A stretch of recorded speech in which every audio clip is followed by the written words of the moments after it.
evening, everyone. This is our City of Southfield regular meeting on March 22nd, 2021 at 6 p.m. via WebEx. Madam Clerk, would you please call the roll? Banks. Present. Brightwell. Here. Cruz. Present. Hoskins. Here. Mandelbaum. Present. Morris. Here. Taylor. Here. Madam President, you do have a quorum. We do have our city administration and other department heads on the line. The mayor was having some difficulties. He should be here momentarily, Madam President. FYI, because he has the first couple of items. He should be connecting any second now. Okay, thank you. Now we'll have the Pledge of Allegiance. I pledge allegiance to the flag of the United States of America and to the republic for which it stands, one nation, under God, indivisible, with liberty and justice for all. As the clerk stated, the next few items we have are for our mayor to present. Madam President, Yes. if I could ask that we move to the minutes portion while we're waiting on the mayor. Absolutely. Thank you. And I'd like to move that we approve the minutes of the Committee of the Whole meeting on March 1st, 2021, and the regular meeting of March 8th, 2021. Support. It's been moved by Councilman Cruz, supported by Councilman Brightwell, for the acceptance of the Committee of the Whole meeting minutes and the regular minutes of March 8th, 2021. Madam Clerk, would you please call the roll? Taylor. Yes. Banks. Yes. Brightwell. Yes. Cruz. Yes. Hoskins. Yes. Mandelbaum. Yes. And Morris. Yes.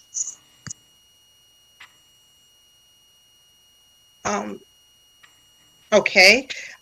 We have a special request from Dave Hvac. Dave, are you on the line? Oh, I can see you. Yes, I'm here. I was just trying to find my mute button to unmute. Oh, Okay. technology. Yeah. Thank you, Madam President. This is my last week as a City of Southfield employee, and I asked for this time just to be able to tell the council how much I have appreciated the support of the library, the support of myself, the understanding that the council has always given to the library for these past 14 years as we have grown and changed throughout the time. There are so many of you, Madam President, you yourself, you were a library board member, which was wonderful. And my wife and I really appreciated all the friendliness and the friendship and kindness that we've been shown by so many people on the city's staff, as well as the elected officials. And I want to say, please continue, city council members, to support the staff. They work very hard for the residents. And as I am a resident, I'm going to appreciate that even more. So really, that's all I wanted to say from council members to the mayor to the city department heads. The support that I received was wonderful, and I will miss that. Thank you, Dave. We'll miss you as well. Council, did you have any parting remarks for Dave? And I'll start with you, Ms. Banks. Thank you. Dave, thank you for your service to the city of Southfield. I've enjoyed working with you. I wish you and your family the best as you retire from your position in Southfield. You know where to get a hold of us if you need us. Thank you. I do. Thank you. Councilman Brightwell? Yeah, Dave, I want to thank you for your service to the city. And also as the chair of the Veterans Commission, you were an integral part of establishing our Veteran Commission, being one of the best Veterans Commission in the whole United States. At the time, our state rep at the time, national representative, congressional representative, Sandra Levin, bestowed that honor on us. In your support, your library staff support of the Veteran Commission at that early stage of our development was instrumental in us, establishing the ground floor of what Veteran Commission should in the United States. So I really appreciate you. Thank you for your service, and thank you for all you've done for the city. Thanks, Dave. Welcome. I would be remiss if I didn't mention that I am leaving the library in good hands. Deputy City Librarian Mary Beal is stepping up to become the interim director, and she knows as much as I do, maybe more. She's actually been at the city of Southfield for over 20 years, and she will do a great job. Thank you for that. Councilman Cruz? Yes. Just want to say to Dave, ever since I've been on council, you've been a very rich resource to council. You've been a phenomenal leader in terms of the library. I want to say, I'll say nationally known, but internationally known probably. I don't know. I talked to other librarians and at conferences and things over the years, and everybody seems to know you. And that could be good or bad, but they know you in a great way. Thank you, I think. No, I've never heard anything but great things about you. I've never seen anything but great things about you since I've been here on council. And I'm happy for you. Enjoy your retirement, enjoy your family, and be safe. We'll miss you. Yep. Councilman Hoskins? Thank you. Well, Dave, I definitely am going to miss you. It's like echo what my colleagues said. I want to thank you for your service to the city. I know you've been extremely helpful to me in my other role, working for Senator Moss every month, letting us, when we were able to meet in person, letting us do our coffee hours there. And I mean, just so helpful right from the beginning, where you let us use your office in that conference room, and it just grew. We were lucky to have more people come and listen, and you let us use the auditorium. I just think about, we had, when we were having the situation with the oil drilling, and we were like, hey, we want to make sure people know what's happening. And we thought maybe a couple, 50 people might come, and 200 people came. And you were, Pardon me, I have to tell you, we turned away about 200 people after filling the room. You guys did great bang up business that night. We sure did. And you were so quick on it to allow us to have it another day that week, be able to be in the auditorium again.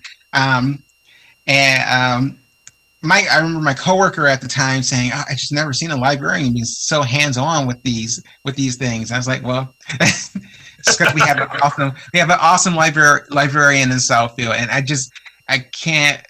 I wish you much happiness in your retirement. You have, again, been so helpful to us, and I will never forget that. You'll also be getting something from Senator Moss and Representative Bolden as well. So just want to let you know that something's coming from them as well. I hope it's not a bill.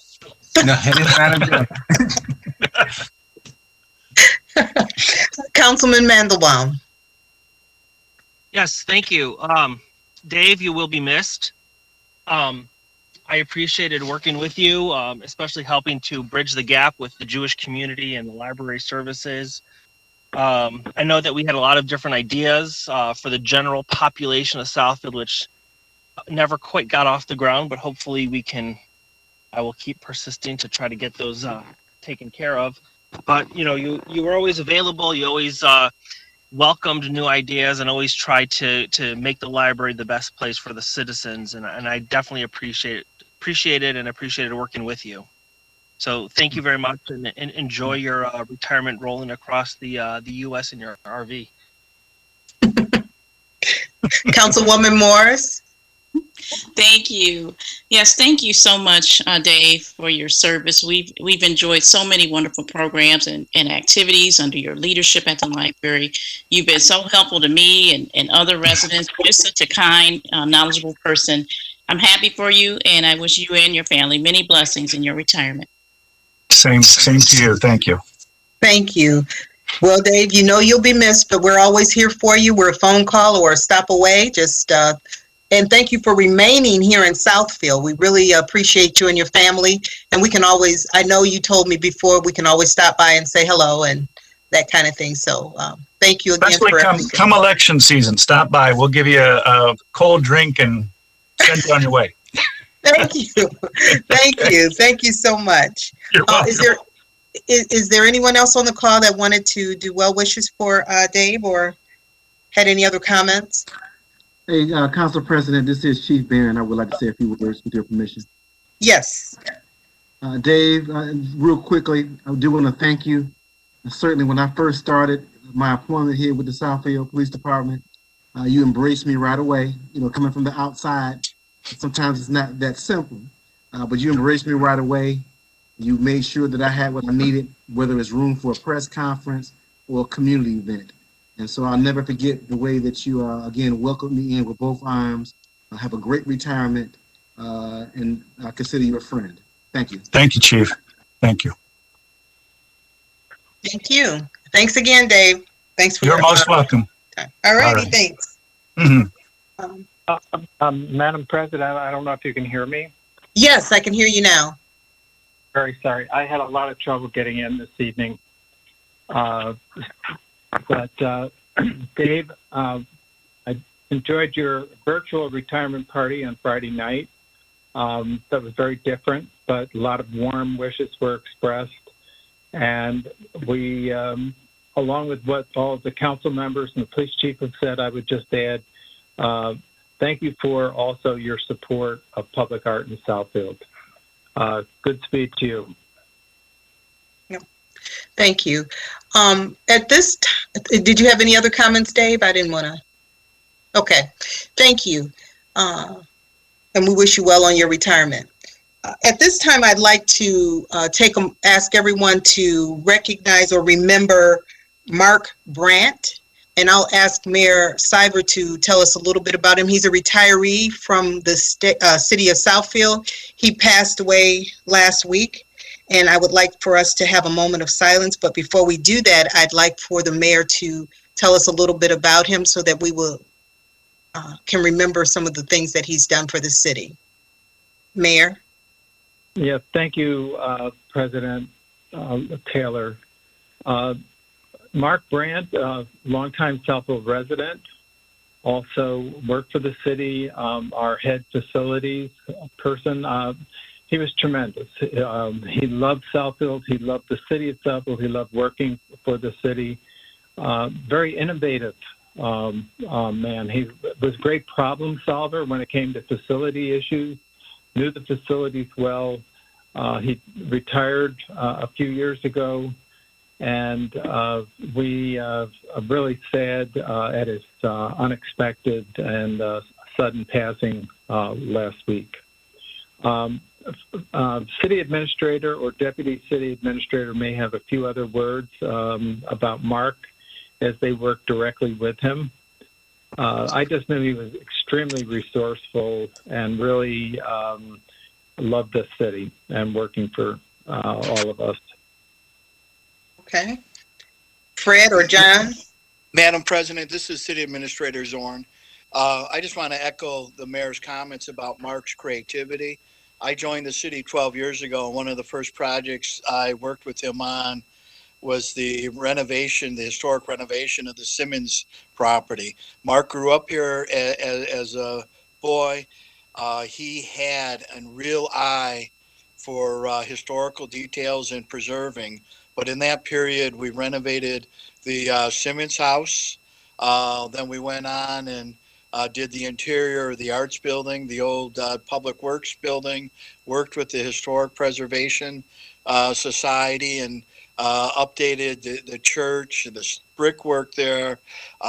Mark was key in working with us on some of the historical things at the Thompson farmhouse. He gave us some guidance on the current project of the clapboard siding replacement, as well as working with us the addition of the two ADA restrooms in the barn and the public gathering space to address some safety concerns over the old sheep shearing buildings.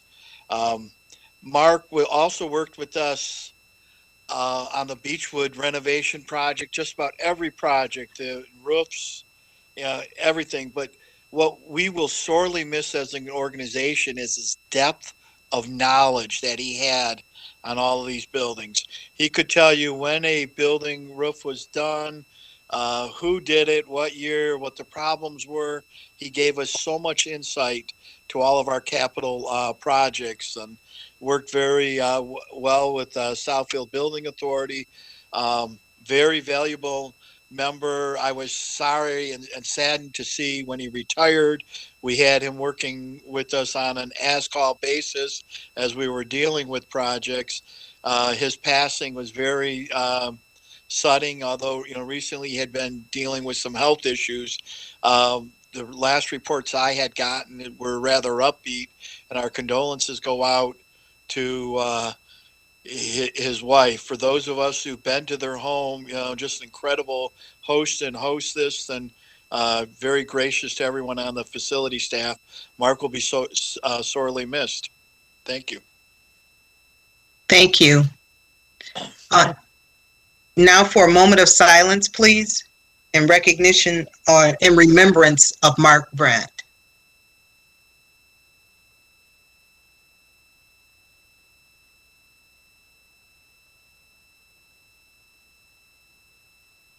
Thank you.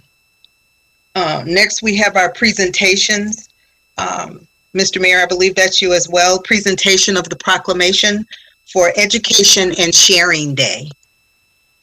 Yes, members of the council, this has been advanced to us by the Orthodox community. We've passed this resolution in the past. I would ask you to approve it again tonight.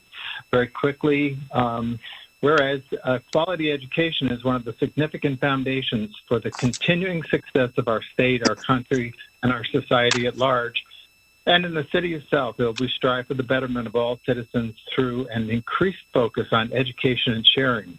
And whereas through providing the possibility of an excellent education for all, especially children, with which to gain knowledge through rigorous study, we can create hope for a brighter, kinder, and more united and prosperous future in the lives of so many. And whereas one of the leading global advocates for the advancement of education, the Lubavitcher Rebbe, Rabbi Menachem Shearson of righteous memory, stressed the importance of moral and ethical education as the bedrock of humanity and the hallmark of a healthy society, and strongly urged that education be reinforced by the inclusion of strong moral values. And whereas in recognition of the Rebbe's outstanding and lasting contributions toward improvements in world education, morality, and active charity, he was awarded the Congressional Gold Medal, and the United States Congress has established his birth date as National Day to raise awareness and strengthen education for our children. And whereas for more than 40 years, the presidents of the United States have recognized and honored the Rebbe's vision each year on that day, by proclaiming it Education and Sharing Day USA, which is March 24th. Whereas we presently battle a global pandemic, which has disrupted traditional models of education across our nation while concurrently motivating a focus on stronger core values as we wish to impart to children and adults. Whereas we can nurture unity of diverse peoples through encouraging increased acts of goodness and kindness imbued with the the awareness that even a single positive act of an individual can make a major impact on the world. And now, therefore, I, Kenton Cyber, Mayor of the City of Southfield, do hereby proclaim March 24, 2021 as Education and Sharing Day in the City of Southfield, and call upon government officials, educators, volunteers, and citizens to reach out to those within our community and work to create a better, brighter, and more hopeful future for us all. Thank you. Thank you. Council, do you have any comments or questions or anything for the mayor regarding this proclamation? And I'll start with you, Councilman Brightwell.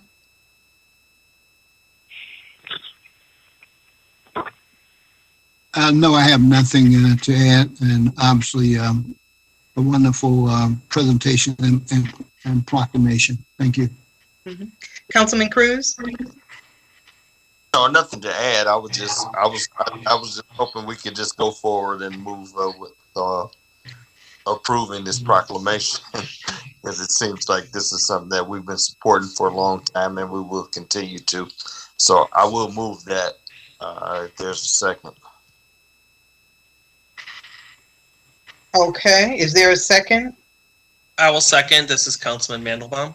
Okay, it's been moved by Councilman Cruz, second by Councilman Mandelbaum, for the acceptance of the presentation of the proclamation for Education and Sharing Day of March to be March 24th, 2021. Madam Clerk, would you please call the roll?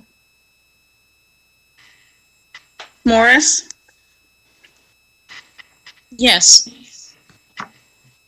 Taylor? Yes. Banks? Yes. Brightwell? Yes. Cruz? Yes. Hoskins? Yes. Mandelbaum? Yes. Okay, thank you for that. Any other comments or anything at this time, or no? We can go right to the next presentation. Thank you, Council.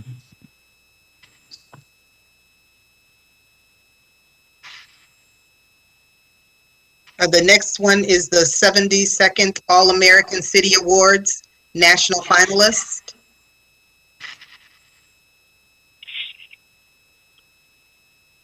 Council President, Community Relations Director Mannion was going to lead this off, and I know he was having trouble getting into the meeting. I am present and accounted for. Oh, wonderful. Okay. Good evening, Honorable Mayor, City Council. For the viewing audience, my name is Michael Mannion, and I have the pleasure of serving as the Community Relations Director for the city. As the mayor indicated, I will be kicking off our presentation tonight, announcing the nomination that we have been selected as a finalist in the National Civic League as one of 20 national finalists in the 72nd Annual All-America City Awards. This prestigious award is highly competitive and given to only 10 communities across the country each year.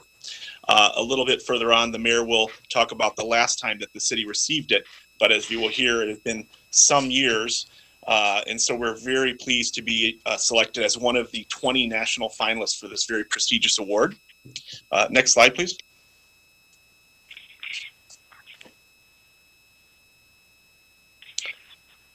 And as I indicated, it is given to only 10 communities annually, and it celebrates and recognizes villages, towns, cities, counties, tribes, and regions that engage in residents in innovative, inclusive, and effective efforts to tackle critical challenges. So that's something that the city put together. Their 3 top projects that we applied for this award. Next slide, please.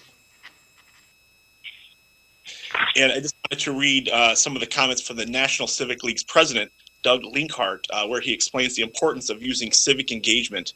And I quote, "This year's finalist communities have managed the compounding difficulties of the past year, all while building equity and resilience. Their accomplishments are a testament to what can be achieved when government, residents, businesses, and other stakeholders collaborate."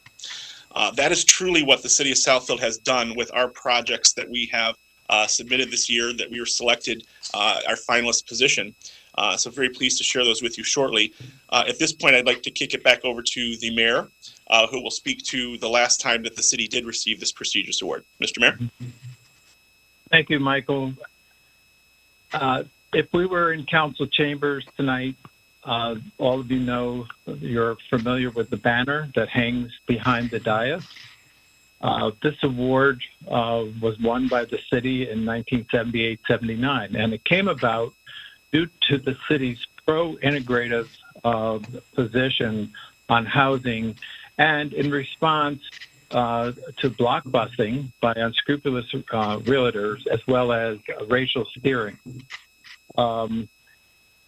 It included the formation of the Total Living Commission, Community Organization, Organizer Program, Neighborhood Association Outreach, the Home Information Center, the Consider Southfield Marketing Program, corporate staff relocation program. We actually assisted folks that moved due to work to Southfield to live in Southfield.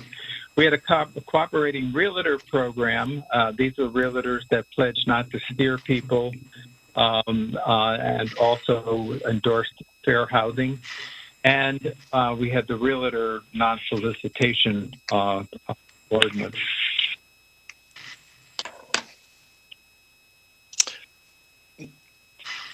Next slide, please. Yeah. The 72nd. I'm sorry, Michael, are you doing this one? Yes, if that's okay. We just wanted to run through a timeline of the award for this year's finalists. The city submitted a comprehensive award application back in February of this year. That was evaluated by a national group comprised of government, civic, business, and leaders from the educational community, as well as resident stakeholders, where they notified the 20 finalists on March 11th, just last week, that we were a national finalist, one of 20. The Southfield will go on then to compete virtually this June to be recognized as one of the 10 All-America cities for 2021. Next slide, please. So as I mentioned earlier, the city submitted 3 projects that were community-driven projects that resulted in significant local impact and action planning. The 3 projects that the city identified and submitted for this year's All-America City Award was the city of Southfield has worked to address systematic and institutional racism through support of Black Lives Matter movement with new policies, resolutions, peaceful protests, and banners. Another project that we outlined was protecting a community of color during the COVID-19 pandemic and the balancing of safety and progress. And lastly, the 3rd project we submitted was creating affordable housing options and sustainability through adaptive reuse. Next slide, please. As I mentioned, our first project area talked about the many steps that the city has taken, particularly the early, late spring and early summer, to address the national and international movement with Black Lives Matter in light of the murder of George Floyd. The Southfield Police Department, next slide, please, had implemented a duty to intervene policy that was really one of the first steps that the city had taken to really show that not just these things were meaningful and mattered to talk about, but to take action to try and ensure that these types of things never happen in Southfield. And we're very thankful that they have not, and our police department, fire department, and all our public safety, of course, worked very hard to ensure that under the leadership of Chief Elvin Barron and Fire Chief Johnny Menifee. One of the things the city developed was a slogan that has been around previous years, but we really kind of brought it back out, and it's one of the unifying themes throughout the entire campaign, which is Southfield Strong. And that's really talking about a collective of the Southfield community standing together in unity and solidarity. Black, white, rich, poor, all Southfield residents stand together, Southfield strong, united in this fight. And we also, of course, incorporated with that the new Black Lives Matter banners that you see there, and were put up all throughout the entire city. Next slide, please. Just want to run through an outline of some of the many things that took place. As I mentioned, the Southfield Police Department, under the leadership of Chief Barron, implemented the duty to intervene policy on June 1st of last year. The mayor and city council, implemented our sorrow and determination for a more equal and just society joint resolution of the mayor and council on June 8th. And then there was a number of protests that took place throughout the city that the city co-sponsored, sponsored directly, or were a partner with. This is just a snapshot of some of the many. I believe the mayor said there was over 20 different ones, and he could speak to that further. But these are just some of the main highlights. On June 14th, the city hosted in partnership the Southfield Unity Day, Kneel to Heal. We were partnered with the Black Men Unite Peaceful Protest on June 28th. The My Brother's Keeper group, who just met over the weekend as well, had a free face mask giveaway for young men on June 27th, in addition to other vital information they distributed. And then lastly, this really culminated in the International Peace Pole celebration and installation dedication on November 6th. And the city of Southfield is one of many communities around the world that really celebrate peace and have that international desire to see peace, not only in Southfield, but throughout the world. So it was a significant step that city leaders took to embody that in a meaningful way. And if you've not taken a look, I highly encourage everyone to check those out here on the campus of Southfield. But they talk about let peace prevail on earth in, I believe it's over 20 different languages. So it's really a neat installation. Next slide, please. And at this point, I'd like to pass back over to Mr. Mayor, who will speak about our next project area. Okay, thank you, Michael. Protecting a community of color during a COVID-19 pandemic, balancing safety and progress. On March 13th, 2020, as mayor of the city of Southfield, I was one of the first mayors to declare a state of emergency in an effort to slow the spread of COVID-19. The city of Southfield immediately activated our emergency operations center under the leadership of Justin Beck, and all essential public safety and public works services continued uninterrupted. As you know, we work with Providence Hospital. You can see the banner there. We're all in this together.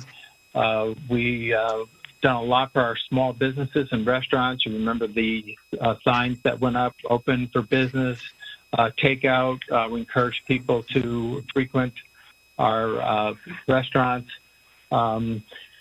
We, of course, have held a number of sessions now with testing and vaccinations.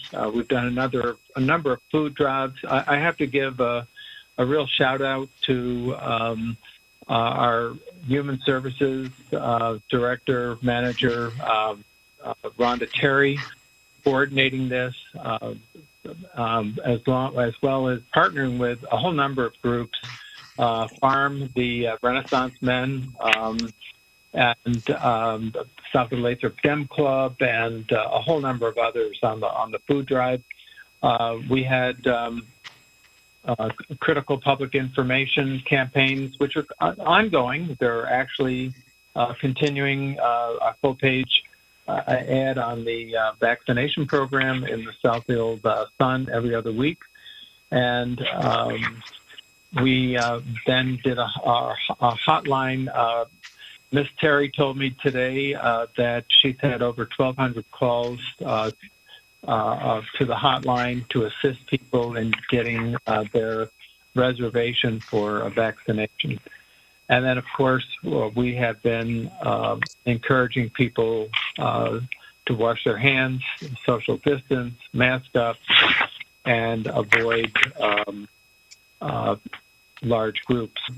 The next slide, we also did through our business development office, the PPE kits for businesses. What's pictured here are two pictures: food giveaway, and also the PPE kit giveaway. Next slide, please. And yeah, now we're on affordable housing. All right. One of the efforts that we undertook was financing a $20 million renovation to 408 units of subsidized senior housing at McDonald Tower and River Park Place. We really have now turned those two buildings that were really worn at the heels into almost hotel-like setting with many additional services. Unfortunately, some of them, of course, in the past year have been curtailed due to the pandemic. We also, as you all are involved in this, the North Center mixed-use development, past, present, and future. In the picture, you'll also see a new house under construction. The Southfield Nonprofit Housing Corporation currently has 10 homes under construction in the city, filling in vacant lots in the middle of neighborhoods. Next slide. The house that you see is on this slide is under construction. It's a women build home by Habitat for Humanity Oakland County, our chief partner, although we also work with Oakland Rebuilding Together and the Oakland County Home Program. The picture on the left is a 1940 home that's under renovation, and the picture on the right is again a new home that is being built. Next slide. The house that's pictured here was slated for demolition, and the Southfield nonprofit, through a partner, renovated this home, and it actually sold for $144,000, lifting property values in that neighborhood. Again, of the 10 homes that are currently under construction by through Habitat for Humanity and cooperation with the Southfield Nonprofit Housing Corporation, 8 of the homes are affordable homes, 8 of the 10, and to date, 28 of the foreclosed homes have gone to Habitat clients. These are, again, affordable housing, which is very, very important for, especially for or what's also called workforce housing. Thank you. I turn it back to Michael. Thank you, Mayor. Next slide, please.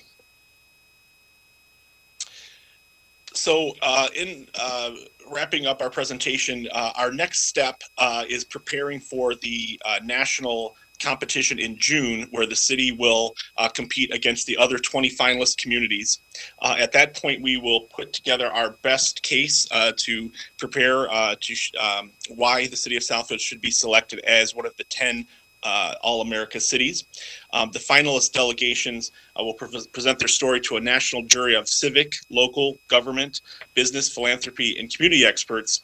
And then they have a formula that they weigh each of the finalists in their presentations to see which of those 20 will be named one of the 10 national All-America City Award designees. Next slide, please. At this point, I'd like to open it up to any questions that the council may have. Okay, thank you. Thank you for that presentation. Very nice. Council, do you have any questions for Michael or the mayor? And I'll start with you, Councilman Hoskins. No questions for me. I just want to say, Michael, thank you so much for your hard work on this. You can see all the information that you needed. All the stuff that you have to put together. I mean, it's a lot of work, but it's paid off, and the city's being recognized for it. And it's a part of all the hard work you put in. So I thank you for that. Well, thank you kindly. Certainly a group effort, but certainly appreciate that. Mm-hmm. Councilman Mandelbaum? Yes, thank you. Michael, this is excellent work. I hope that we can get in the top 10 finalists. But the question is, what are our next steps and how will we be able to communicate that to the public? Yeah, great question. So as we're moving forward, we have a rather large packet of information from the National Civic League that we're now going through and putting together our next steps. As I mentioned briefly, that entails a number of things. The chief among is really deciding how we will present that information. It's actually limited to a relatively small time frame. All of the finalist communities have the same amount of time, so we all, it's very apples to apples in the approach. Everyone gets the same allotment. So we're really looking for a creative way to make that stand out, to make our points resonate. I think we've got a very strong case. We've already had several webinars with the other finalist communities, all very worthy. And I'm hearing some really great projects. So I know we have some very tough competition, but I'm very confident that the city, continues to be a national leader in progressive housing, inclusion, and celebrating diversity. As all of you on the call know, in the viewing audience, Southfield is a very unique community.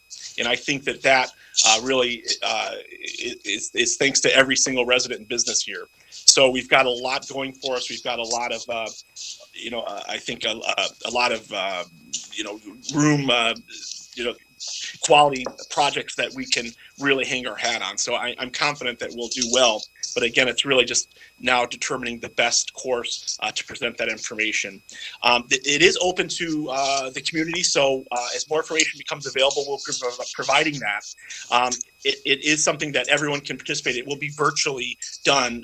Traditionally, this would be something where the finalist communities would go, I believe it's generally Denver, and they would present in person. Of course, in COVID, this is all taking place virtually. So it presents a little bit of a different challenge, but it's something that we're ready to, and we're up to that task. So as more information does become available, we'll be sharing that with the community so everyone can participate in that. They can view and certainly hopefully rooting for Southfield, the hometown, to bring home the national award. But as I said, more information will be forthcoming on that. Okay, thank you.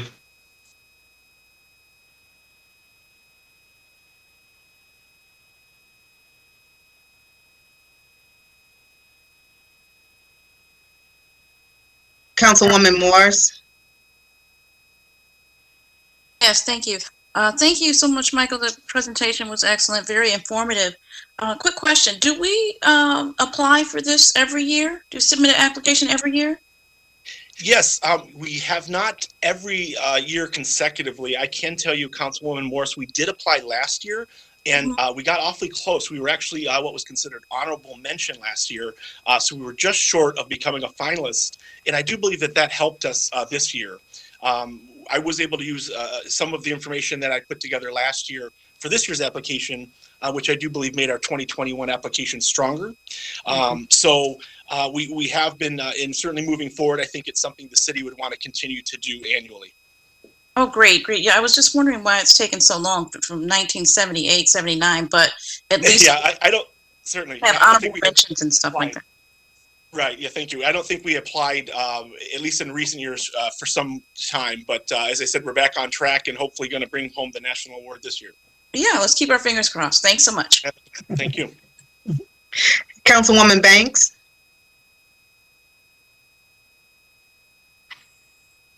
Thank you. I echo the comments that my colleagues have made. I'm honored that we're a finalist this year, and let's just work really hard to be in the top 10. Thank you, Michael, for your hard work. Thank you. Great presentation. Councilman Brightwell? Michael, excellent presentation. A lot of good stuff there. I'm not biased, but you've already won in my book, so. Well, thank you, sir. Okay. I would concur. Okay, no problem. I think I recall that list of finalists. Did I see Dallas and San Antonio is also on that list of top 20 finalists? Yes, I believe they are, and I'm glad you brought that up. We have some, as I mentioned, some stiff competition. Yeah. Yeah, there's a number of major cities. There's Bellevue, Washington, which I believe is the home to Microsoft. There's Fort Lauderdale, Florida. So large communities, smaller communities from both coasts. So there's really kind of a cross section, but certainly some very stiff competition. Sure, and I was impressed with the competition from the large cities. Not per se, but that banner that we have there now, which I like, and what has been the most recent award that the city in the top 10 will get? Why would we get a new banner, right? Yes, I believe it would certainly come with a new banner, which I'm sure all would agree could use some sprucing up. It's been some years that we've achieved that and received one. So I do believe we would get a new one should we reach the one of the top 10. Sure. Okay. All right then. Well, excellent work, and continue to do good work. Thank you very much. Thank you. Councilman Cruz. Thank you, Madam President. I was just glad to see that a lot of the accolades or the three major points, I should say, that Michael made mention to had to deal with diversity and equity, inclusion, and that was recognized that, we have been really in the forefront of that topic or those topical areas. And, we're not afraid to be trendsetters. We are an all-American city. I don't care what anybody says. So, but, you have to package it and, compete. And like Councilman Brightwell said, we got some really big cities that we're kind of dealing with. And the fact that we're even at this point, I think says a whole lot for leadership in the city and for the people of this city. And we should be proud already. But I really want us to get us a new banner because, yeah, that one we have, it's time for it to retire it. So thanks, Michael. Great job. Thank you, sir. Okay. Thank you very much. Does anyone else on the call have a comment or remark? Okay, hearing none, I just want to say thank you, Michael. Thank you, Mayor, for this presentation. I also want to take a moment and go back and ask Rabbi Stein if he wanted to make a comment or say something about the Education and Sharing Day, if he's still on the line. Rabbi Stein?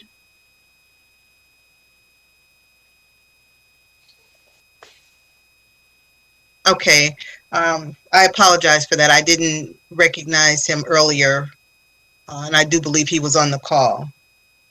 Next, we're at appointments, Mayor, and I do believe that that's for the library board. Actually, this is for library board and Parks and Recreation. Okay. Excuse me. As you know, for many years, we have had a youth appointment to the library board and Parks and Rec. The idea behind this is to give the teen perspective to the library board. These positions are non-voting. They're sort of ex officio appointments. This evening, let me say first, the two young men that were serving previously on the library board and the Parks and Rec board have moved on to other things. They've aged out. So I put out feelers for new youth representatives and received applications from Kennedy Alexis Ellis and Timothy Joseph Forrest. And this evening, I believe they're on the call. They were invited to be on the call this evening. I'm asking the council to approve the appointment of both of these young people. They're sophomores in high school, and hopefully will be with us for a year or two. By the way, it's also a great experience for young people this sort of civic activity. So once again, I'm pleased to bring forth these two nominations, Kennedy Ellis and Timothy Forrest. Okay. Mr. Ellis, if you're on the line, would you like to make a comment or tell us a little bit about yourself? That's Miss Ellis. Hi.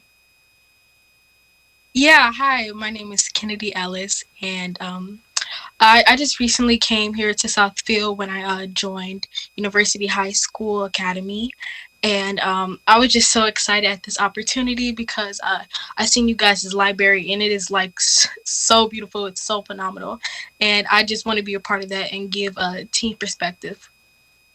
Thank you. Timothy Forrest, if you're on the line.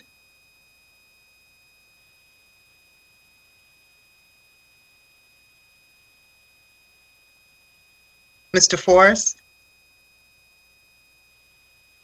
Okay, well, hearing nothing. Council? Madam President, he's here.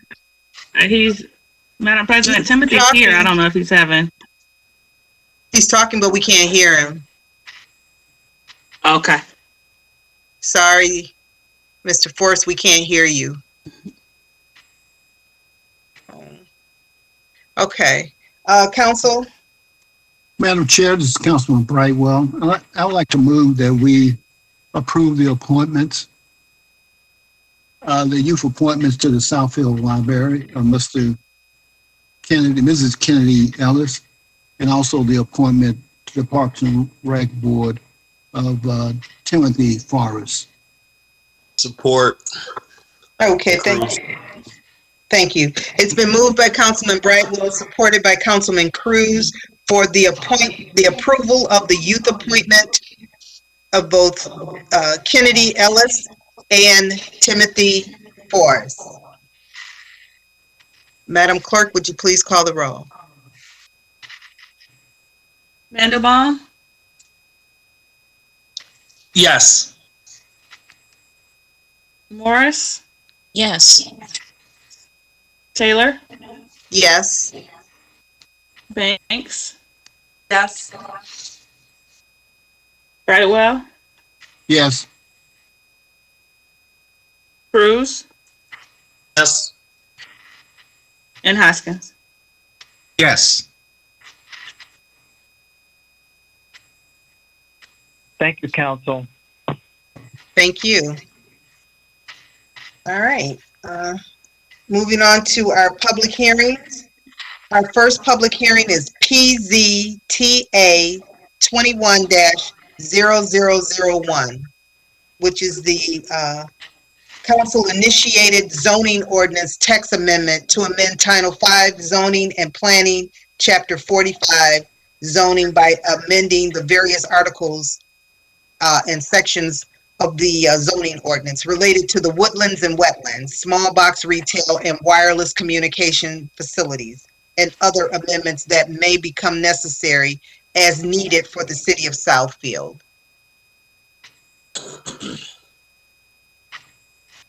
Madam Chair, Yes. would you like me to take over now? Yes, please. Thank you. This is Planner Crow. Next slide, please. Next slide. As Council President had briefly given an overview, there are several text amendments to various ordinances within the zoning ordinance. I won't read these again. Next slide. So the Woodlands Ordinance, we wanted to update that the Department of Environmental Quality is now EGLE, which is the Environmental Great Lakes agency that's overseeing this. We've updated the definitions. We have increased the minimum replacement sizes as follows on the chart. Next slide. And we've reduced the diameter breast height of the trees requiring a permit for tree removal. We are allowing and putting a cap on the number of shrubs that can replace one tree at 25% of the total number of trees that are being replaced. And we are now requiring 2 trees for every 1 tree that is removed. Next slide.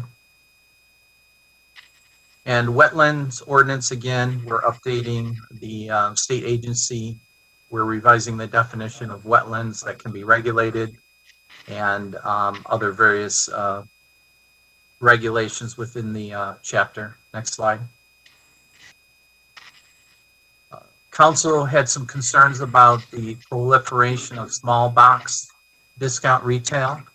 And so we're creating a special land use requirement for these small box retail stores. The city currently has approximately 16, and high concentrations of the stores does give a negative perception of the area, and they do reduce the viability of traditional grocery stores offering fresh food options. Next slide.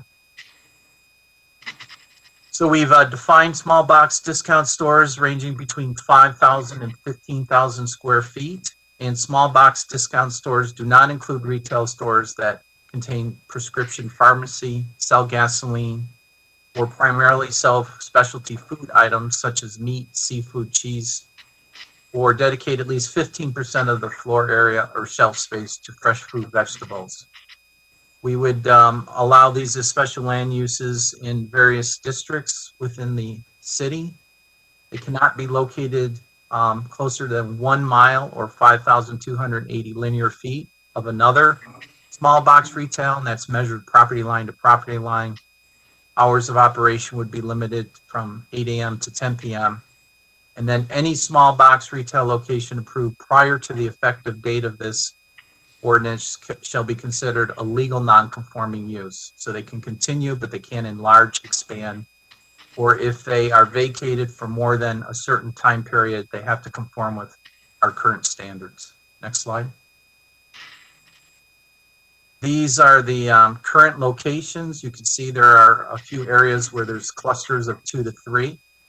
And using these new standards, there are only 2 potential areas that would be eligible, but based on zoning and separation, only 1 viable area would be eligible. And once 1 gets established, that would knock out the possibility of a second one. So the maximum number that would be allowed would be 17 with these current standards.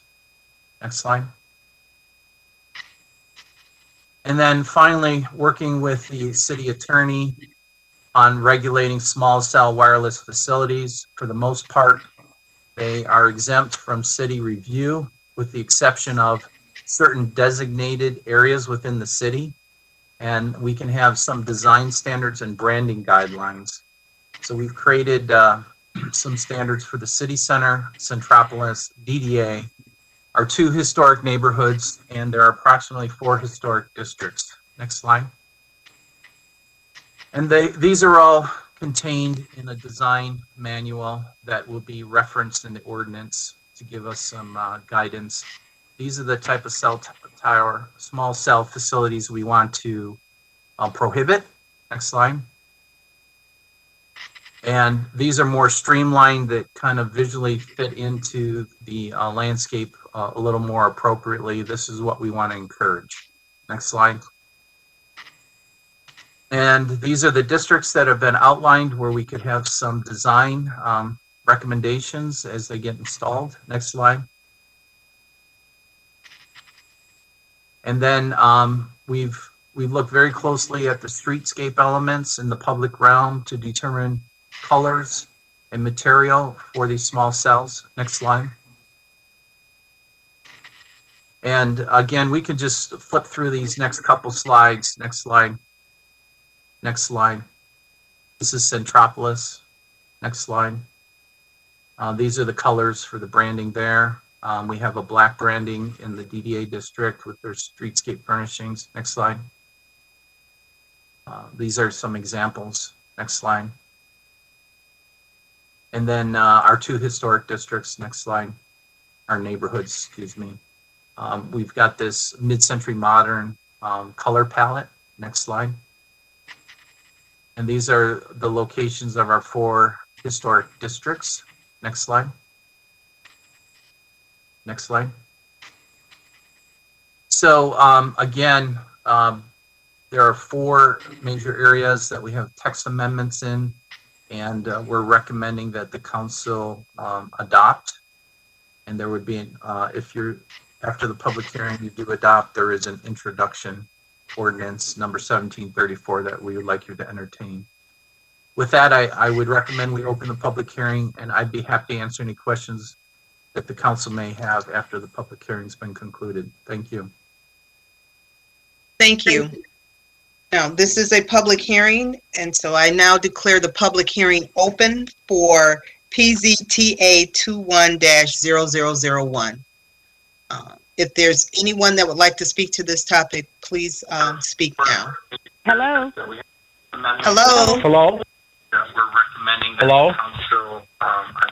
Hello. Hello. Just a minute. We have some feedback. Hello. Hello. Hello. Hi. Hello. This is Pam. I'm trying to speak for the public hearing, PZTA 21-001. Hello. This is John. I'd like to speak at the public hearing also. Okay, let's let Ms. Gerald speak first, and then we'll listen for you, Mr. John. Thank you. Ms. Gerald, would you please go ahead? I'm getting a lot of audio feedback, which is very distracting from council's end.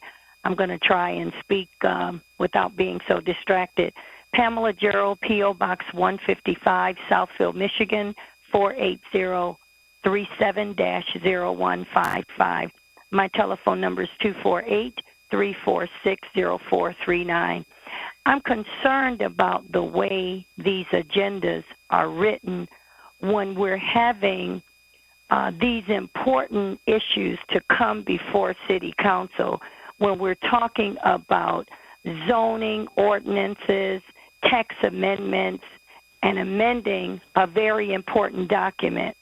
I don't like the fact for this particular public hearing, you have it lumped in with 3 things: wetlands, woodlands, small box retail, and wireless communication facilities.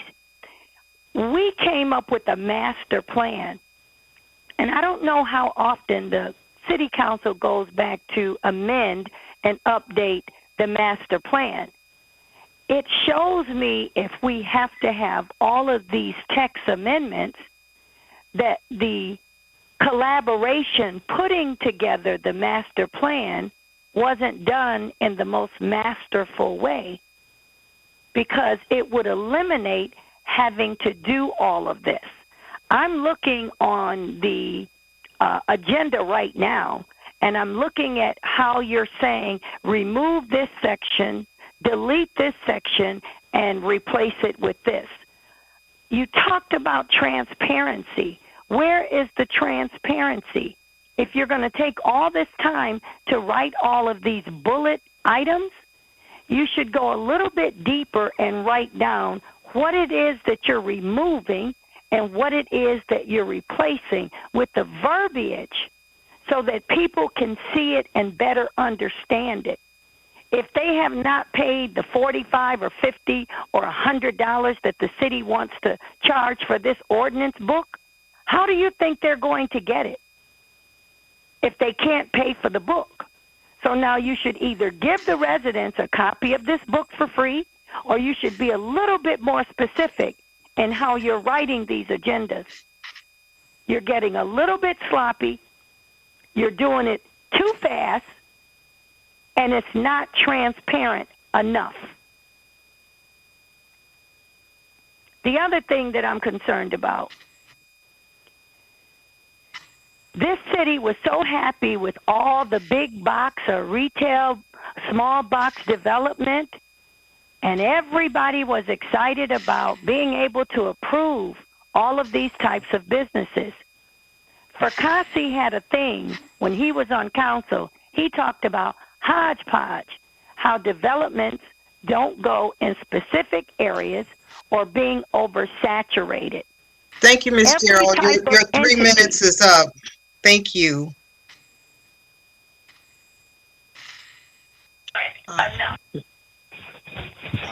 Mr. John, if you're on the call now. Hello? Yes. Hello? Yes, hi. Yes. Can I speak now? Yes, please. Okay, hello. Hello, my name is John McCurdy. I'm owner of 19860 12 Mile. So, good evening. Thank you for the opportunity to let me speak. I own a historic McDonald house. I'm here today to ask for support with the site plan approvals, tax break, and assistance with engineering plans and the relocation of the original one-story house, which is 27 by 30, owned by the Bell family, dating back to 1850. The option to move a half a mile away to the Inglenook Park for preservation of this historic home. The Bell family has a long history in Southfield working with the community. So recognizing this family's home would serve an acknowledgement of Southfield's rich history of model families that settled here long ago. The original Bell family structure was a one-story house. Later, another first and a second floor was added. Over time, the structure continues to deteriorate. It needs updating. I would also like to add attached garage, replace the roof and trusses to add a fire suppression system, update the building codes, and handicap accessibility. This will help create safety for any business or businesses to consider developing their business in a historic McDonald house. I plan to work on marketing the historic McDonald house with visions that embrace the community, such as Lions International, also to support the youth of today, college students doing hand car washes in the exercise area, and as a commitment to the city of Southfield. Hello? Thank you very much. Okay, thank you. Is there anyone else on the call to speak to this public hearing?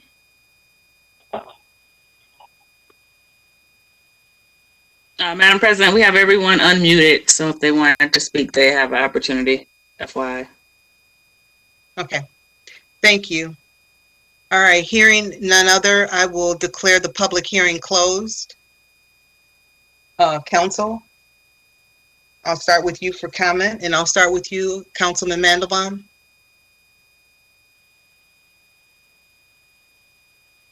Nope. Thank you. No, I have no comments. I know we spoke about this at length, and I think this was a step in the right direction to help us out in the city. So I'm in support of it, and I have no questions. Thank you. Thank you. Councilman Morris? Yeah, thank you. No, I have no comments. We, like Councilman Mandelbaum said, we did speak at length about this at our last committee of the whole meeting. So thank you. Thank you. Councilwoman Banks? Thank you. I do have a few questions. Terry, with reference to the woodland wetland, I'm sorry, I noticed today that to replace a tree, we're going from 8 inches to 6 inches. Is that correct? Yes, so the previous ordinance or the existing ordinance said that all quality trees 8-inch diameter at breast height or greater have to be replaced. We're reducing that down to 6 inches.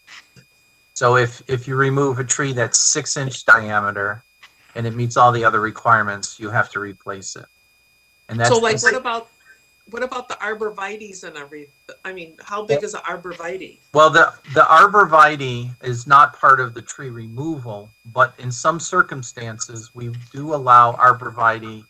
For example, 4 arborvitae should be planted for 1 tree. Some smaller lots can't put all the trees that they take down on their lot. And so in some cases, we do allow substitution of a 4-to-1. But we cap that at no more than 25% of the total trees to be replaced can be placed, planted with arborvitae. Okay, thank you.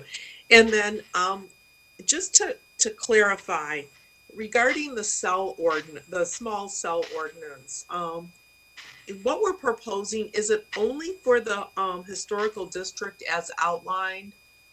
And the reason I'm asking is there's an ugly, ugly tower going up at 10 Mile and Telegraph, and they're not really within that district. So is this ordinance just focusing on, I guess you could say, the historical district or the district as presented this evening, and not the whole city? The cell tower that you just referenced is the large cell towers, and we can only regulate those when they're new construction. The state legislature exempted co-locations to a certain number that we do not have any review on. So we only can review the construction of new cell towers. So the one that you referenced, they are replacing and upgrading the antenna on an existing structure. So we have no oversight on that.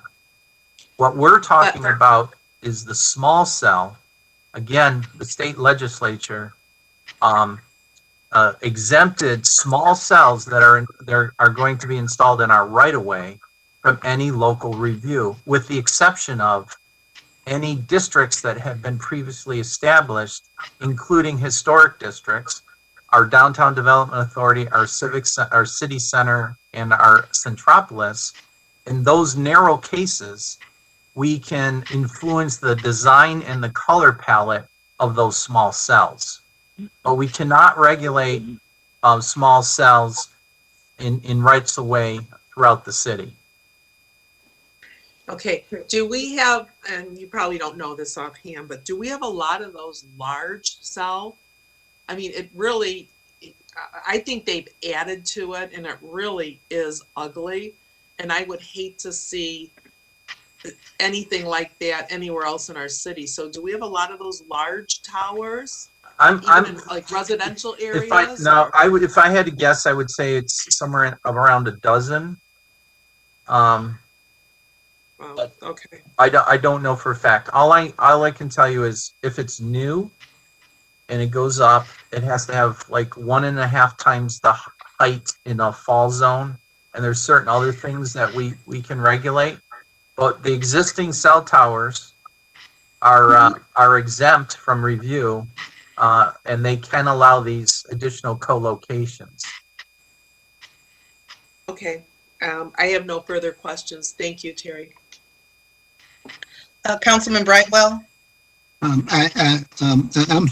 in support of this, and I have no questions or comments. Thanks, Terry. Councilman Cruz? Yes, likewise, no questions. Pretty clear on it, and I support it. Thank you. Mm-hmm. And Councilman Hoskins?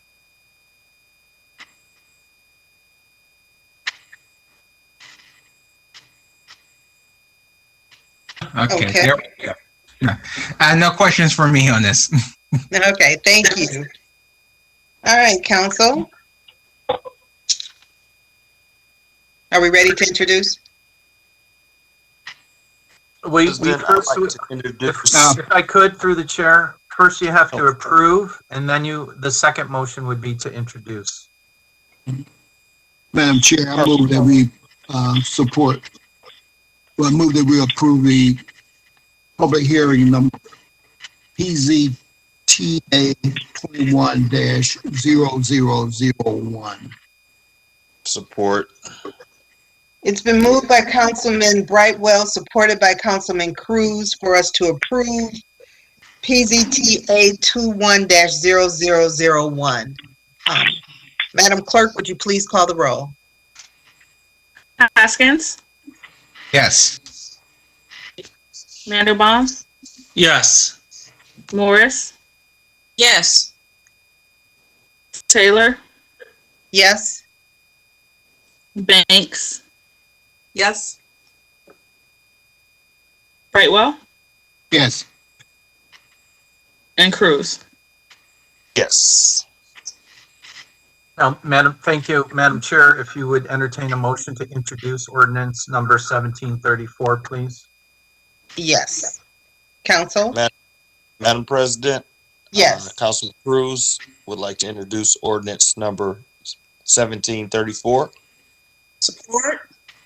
It's been moved by Councilman Cruz, supported by Councilwoman Morris for the introduction of ordinance number 1734. Madam Clerk, would you please call the roll? Cruz.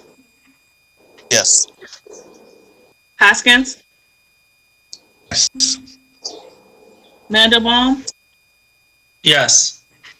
Morris. Yes. Taylor. Yes. Banks. Yes. Brightwell. Yes. Okay. Thank you, Madam Chair and Council. Thank you. The next public hearing is also yours, Yes, Planner Crode. yes. If we can go to the next slide, please. Our next public hearing is PSLU 21-0001, a special use request of the City of Southfield to allow for professional office use within a publicly owned building located at 26080 Berg Road on publicly owned land located at 23660 Civic Center Drive. And this is located within the Berg Historical Park. Next slide. This is the location, and specifically we're dealing with the Simmons House to allow for professional office. Next slide. And here's the aerial of the entire Berg site. The Simmons House previously held the Human Service Department and other offices within the city in years past. Next slide. And the area that's highlighted here is the area being impacted by this specific special land use. Next slide. So the hours of operation shall be limited to 8 a.m. to 8 p.m. and that any exterior changes to the building shall go through review and approval process of the Southfield Historical Commission. There are some minor site plan upgrades, including sidewalk connectivity to the public sidewalk on the Berg, installation of a bike rack. We're working with the city on some landscaping improvements and installation of a mailbox that's appropriate to the historic nature of the house and is approved by the post office. With that, I don't know if administration, Mr. Macrina would like to say anything else, but this is a pretty straightforward special land use approval for general office in the Simmons House. Council President, there's nothing I'd like to add. Thank you. Okay, thank you. This is a public hearing. I'd like to declare the public hearing for PSLU 21-0001 open. If there's anyone that would like to speak to this item, please speak now. Pamela Gerald, P.O. Box 155, Southfield, Michigan 48037-0155. My telephone number is 248-346-0439. You know, I've been reading this particular public hearing all day, and it is devoid of very crucial facts. Now, you're asking to use the publicly owned building located at 26080 Berg Road and to use it for office space. What type of business is going to use this for office space? That's my first question. The second question, this person that wants to lease only wants to use the first floor, 1,224 square feet, and will not use the upper floor. Southfield has a plethora of office buildings that are vacant. People have moved out. Businesses have closed during this pandemic. Why are we not using some of the other more viable office space? This place is very sacred to the residents of Southfield. This is where we do the concerts at. You've got the house sitting there in the field. I just don't understand what the goal is for the city. Is the goal to just have something to bring before council to justify the position and the pay? Or is the goal to make what you're doing more viable in the long run? And it seems like you're not acting like the visionary that we once were or that we say that we are. All these big box stores, now you have to put a moratorium on it. All these marijuana places, and now you have to put a moratorium on it. It just seems like you're not really moving in the direction of these things being viable for the city long term. Now, if your goal is just short-term development for the sake of occupying the agenda space, then okay, I agree. But I don't agree with this particular site being used for anything other than what it's used for right now. I want you to be more specific. 239, okay. I want you to be more specific about what type of business, why you're not steering them to another space, and what is the purpose of using this particular location for Dr. Stevens' gun business. And I'm going to yield 3 seconds. Now my time is up. Thank you. Thank you. Is there anyone else that would like to speak to this item?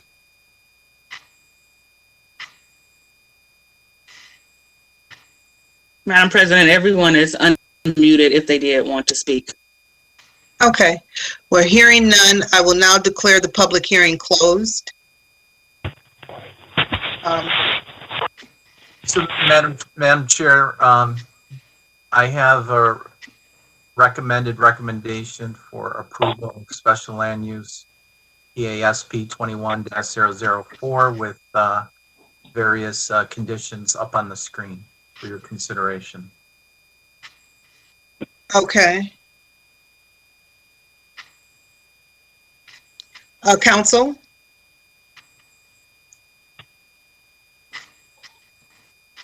President, is Terry asking us to this today? The one that we are looking at, Terry, is that's on our agenda is PSLU 21-0001 special. I misread that. I'm sorry. That was the site plan portion of this. I'm sorry. PSLU 21-001, which is the special use request. Yes. The PASP that I refer to is the administrative site plan that's part and parcel to this that is being done administratively. My apologies. Okay. Council, I'll start with you. Yes. Go ahead. I'm sorry. Okay. I'll start with you, Councilman Mandelbaum. No, I have no questions. I know we spoke about this before, and trying to get this building at least occupied will help some of the burden from the city. So I'm okay with this. Thank you. Mm-hmm. Councilwoman Morris. No questions. Thank you. Mm-hmm. Councilwoman Banks. I have no questions. Thank you. Councilman Brightwell. No questions. Councilman Cruz. Nothing for me. Thank you. And Councilman Hoskins. No questions for me. Thank you. Okay. Council, I'll entertain a motion.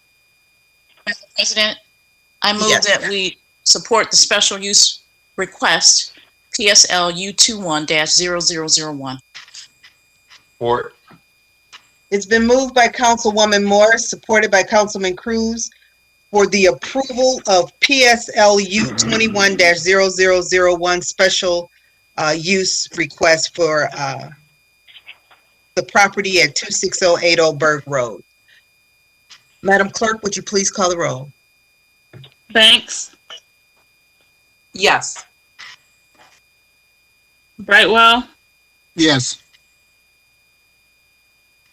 Cruz, Yes. Hoskins, Yes.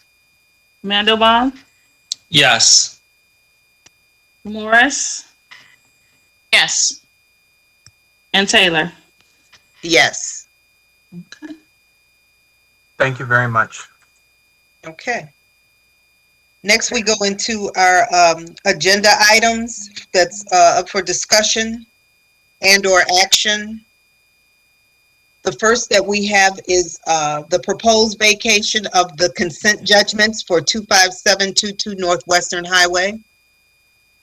Yes, good evening, President, Council, Honorable Mayor. This is Dawn. Can you hear me okay? Yes. Okay, thank you. So tonight I have panelists on the call, and this is in regards to the property located at 27522 Northwestern Highway. This property was subject to several consent judgments going back to 1972. Council may recall in 2016, there was an agreement to vacate a parcel at 266 Northwestern Highway that's owned by a company that is Gardens. Tonight, they would like to make a presentation regarding SLT Holdings Parcel 2. That they're going to be discussing will be for international Korean market. They have already discussed this with the Homeowners Association. I believe it's Riverbank Homeowners Association, and they are in agreement with the vacation of the consent judgment only for parcel 2 that will be used as a commercial retail international Korean food market. The city planner the information to add. But with that, I believe the panelists should be on. There's a Miss Rebecca Lazarus, and also there's an attorney, Mr. Gadd, and Mr. Young Lee, I believe, who is the owner of SLT Holdings. So with that, I will turn it over and I'll let the panelists make the presentation.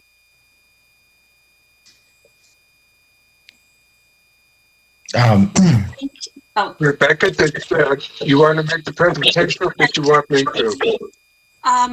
Are there attorney Ms. King, do you have the drawings that I sent you available?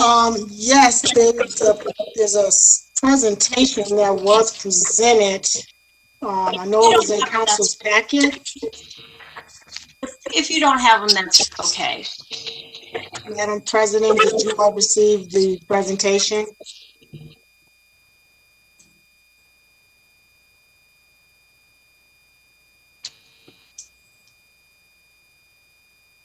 Yeah, I believe we have them in our packet.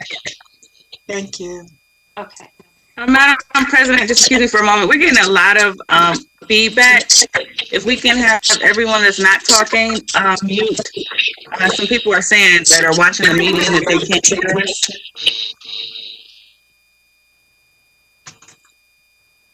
Okay.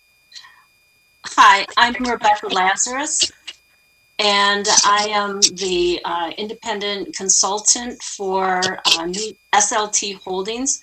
Thank you, President Taylor, Honorable Council, and Mayor Seibert for allowing us to come before you tonight to do this presentation. We appreciate this opportunity to present the second phase of the New Seoul Plaza project development, which is located at 27522 Northwestern Highway. This property is formerly known as the Copper Canyon Brewery. My client and longtime Southfield business owner, Young Yi, who is the owner of SLT Holdings, is very excited to redevelop this property into an upscale international Korean grocery store, which will be named New Seoul Market.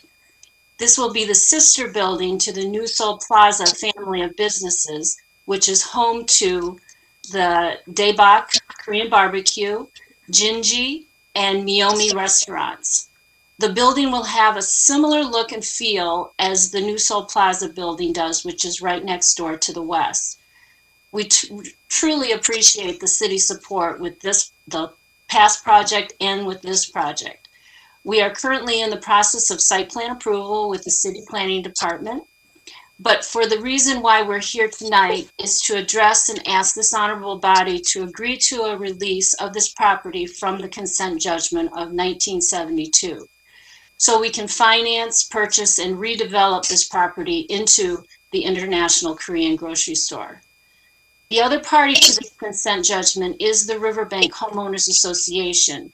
And in December of 2020, we presented our proposed market project to the Homeowners Association, and through written ballot, the association members unanimously voted in support of a full release to develop this new soul market.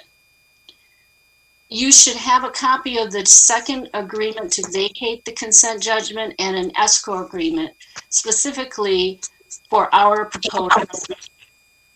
I have with me tonight 2 attorneys who have been working with my client and I, and who have drafted these agreements along with City Attorney Ms. King, Mr. Hodgson and Mr. Gadd.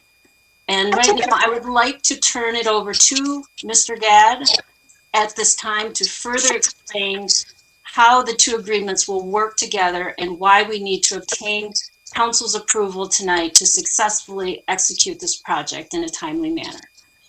Mr. Gadd? Thank you, Council. We have drafted 2 documents, both of which have been approved already by the Riverbank Association. One would be a release from the consent judgment, which has imposed restrictions on our ability to build the project that Rebecca has talked about, and that you have the plans, and which has been really approved by everyone. And we also have an escrow agreement that works in conjunction with that. And the terms of the escrow agreement would allow this law firm to act as an escrow agent and hold the fully executed consent judgment with the condition that it wouldn't be released to SLT Holdings for filing with the court until such time as both the sale of the property has closed and the city has approved the use of the property. In the event that either of those things don't happen, the judgment would then be released back to the Homeowners Association, and would not be filed at that point. And so this would protect everybody's interest. It places conditions so that the city is protected, so that the exact project that has been presented to the city is the one that actually gets built there. And in the event that those things don't occur, then the consent judgment would not go forward. So those documents have been presented to City Council for their review and approval, along with the City's Council, and we would ask that you approve those, that the mayor and the city clerk sign those, and that the firm would hold those pending the completion of those conditions. Okay, thank you. Some of the documents that you were naming, I don't see in the packet. I do have the drawings in that, but Council, did you receive all of the information that was discussed here tonight? Councilwoman Banks, I was going to ask the same question. I do not have a copy of the consent judgment or the second consent judgment, and also the vacation agreement is not attached. Not unless I'm missing something. Just the picture was displayed. For me as well, this is Councilwoman Morris. I have the picture. I don't have the other materials. Right, we just have the drawings. So I don't know if we could get the additional information. Absolutely. Okay. Sure how to. I mean, since we're just discussing this, I think we can go ahead with the discussion, but we would like to see the other items in case we had questions. Absolutely. Ms. King, are you on? Yes, I'm here. So I'm looking at what was sent out. I know that you sent the drawings, and I know the escrow agreement, the consent judgment. That wasn't attached. I'm not sure how that did not get in there. So I have all of that also, so I can get that to council. I remember the escrow agreement was sent to me, and it was all in the package. So I'm not sure. I'm looking at what was in there, but I can get that to everyone, because we already discussed the consent judgment was just like the one from 2016 that basically laid out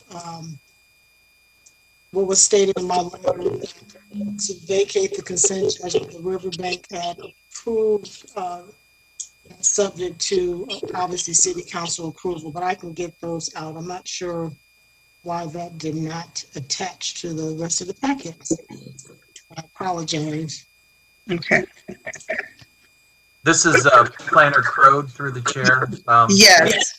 We are in support of this vacation. And as indicated, the Planning Commission is currently reviewing the rezoning requests and special land use and site plan. So this will be coming to council in April as well. So there is a little bit of time for you to act on the consent judgment. Thank you. Excuse me, we have a lot of noise, background noise. If you're not speaking, please mute your line. Also, maybe everyone should just mute them and then unmute them as you speak.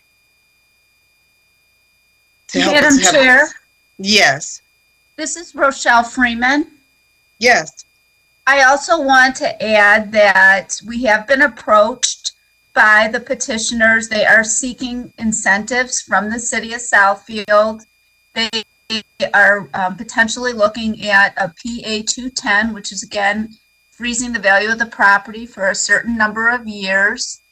I believe they'll be asking for a 5-year freeze, as well potentially coupling a brownfield redevelopment request with that. We have offered those tools together, and we believe that those requests will be coming in the near future. Thank you. Thank you. Council, knowing that we will be receiving the additional items, we can go ahead and discuss this item with what we have, knowing that we will have an opportunity to ask more questions at a later date. So I will start with you, Councilwoman Banks, if you would like to ask questions on this item based on the information we have, knowing that we will be able to ask additional questions, and Dawn will be sending us the additional documentation as soon as possible. Thank you. I think the only other question I have is there something from the residents that also will be submitted to us stating that they are in support of this? It was mentioned, I think, by the attorney, but it would be nice to see that in writing from the residents. So that's the only other thing I would like to see, in addition to the other documents that our attorney will be providing to us. Thank you. Thank you. Councilman Brightwell? Excuse me. I have no questions. I'm in support of this. Location. Thank you. Thank you. Councilman Cruz? Yes, I have no questions this time. Thank you. Councilman Hoskins? I'm genuinely supportive of this, but I'm just like Councilwoman Banks. I too would like to see something from the residents, just to see that they're supportive of this. I like the idea of this. I'm fine with it. Hopefully we can get that when we get the other documents as well. I can address that. I can address that very quickly. The Homeowners Association has already signed the escrow agreement and the consent, the vacation of the consent judgment. So we do have their written approval of both of those documents, which we will provide and make sure that the council can see their signatures on those documents. So if that appeases the issue or the concern there in regard to the Homeowners Association approval of those documents. Okay, thank you. Councilman Mandelbaum?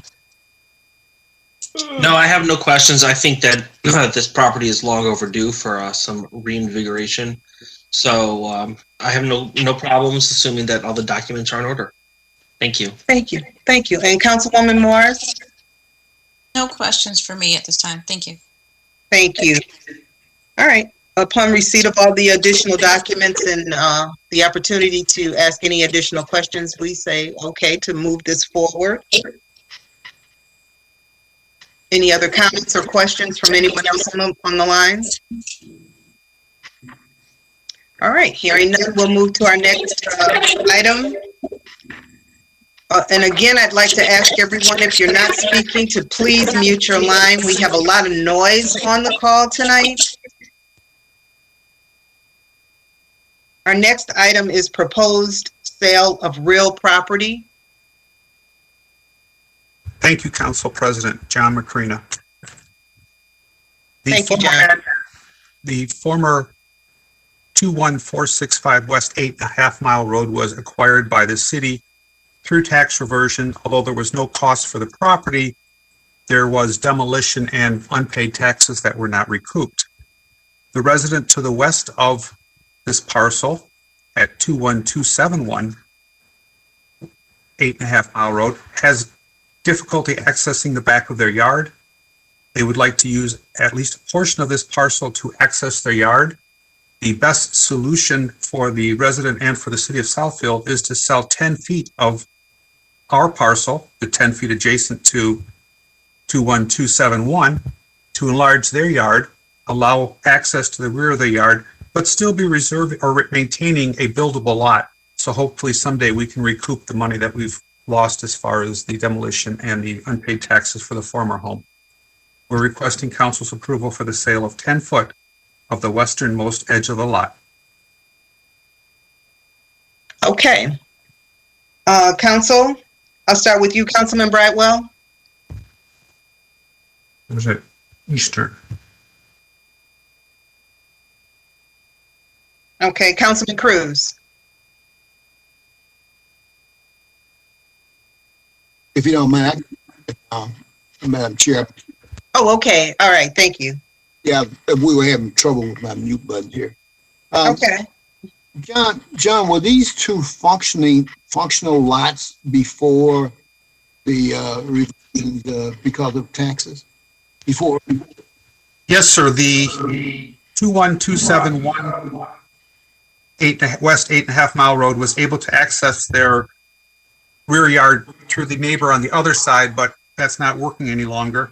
And the vacant lot that we now own was a home at one time. It was demolished. Okay. Well, I'm having trouble understanding. So he got along with the neighbor east to the extent that he could have pleasure. Lot? Is there something wrong with these lots over here, or what? I mean, what is this? It doesn't seem to be something wrong here. If I could, if you take a look at the aerial view included with the agenda item, the home at 21271 is particularly wide and uses up just about all of the lot. There is a little bit, as you look at the photo to the right, there's some area there, but there's a telephone pole that makes that unusable. So at one time they did drive through the rest of the driveway, but apparently that's not working anymore. And the resident at 21271 would just like to be able to drive to the back of the yard without having any conflict with a neighbor or having to coordinate it with a neighbor even.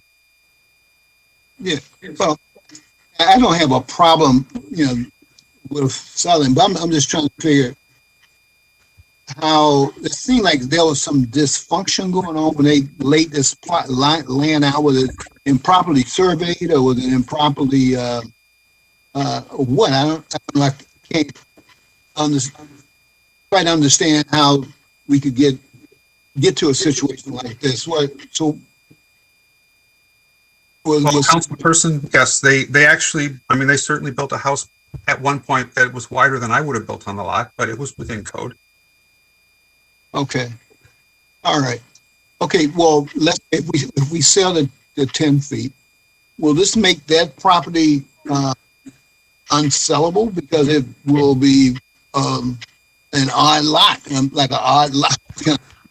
Actually, yes. That is an excellent question, sir, and a valid point.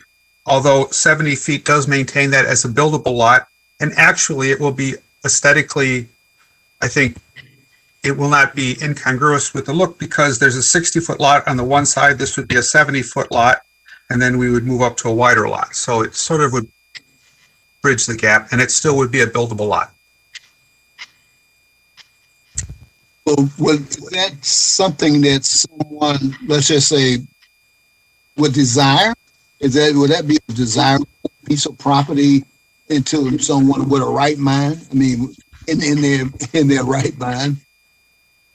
Well, it does comply with zoning. I can't, predict what people would do. I noticed the house next to it, as I mentioned, is a 60-foot lot, and at one time someone felt that was developable, obviously. Okay. Okay, then I'm trying to preclude going down the road.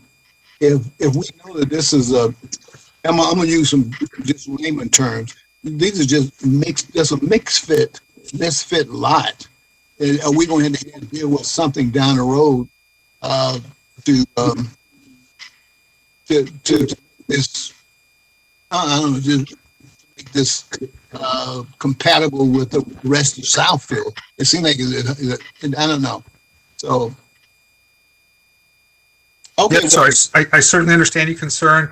Fortunately, the 60-foot lot on the other side of our parcel does sort of bridge the gap. I don't think it will stand out as visually displeasing. I certainly understand that concern, though, sir. Okay. Okay, then. Fine. Okay, thank you. Councilman Cruz?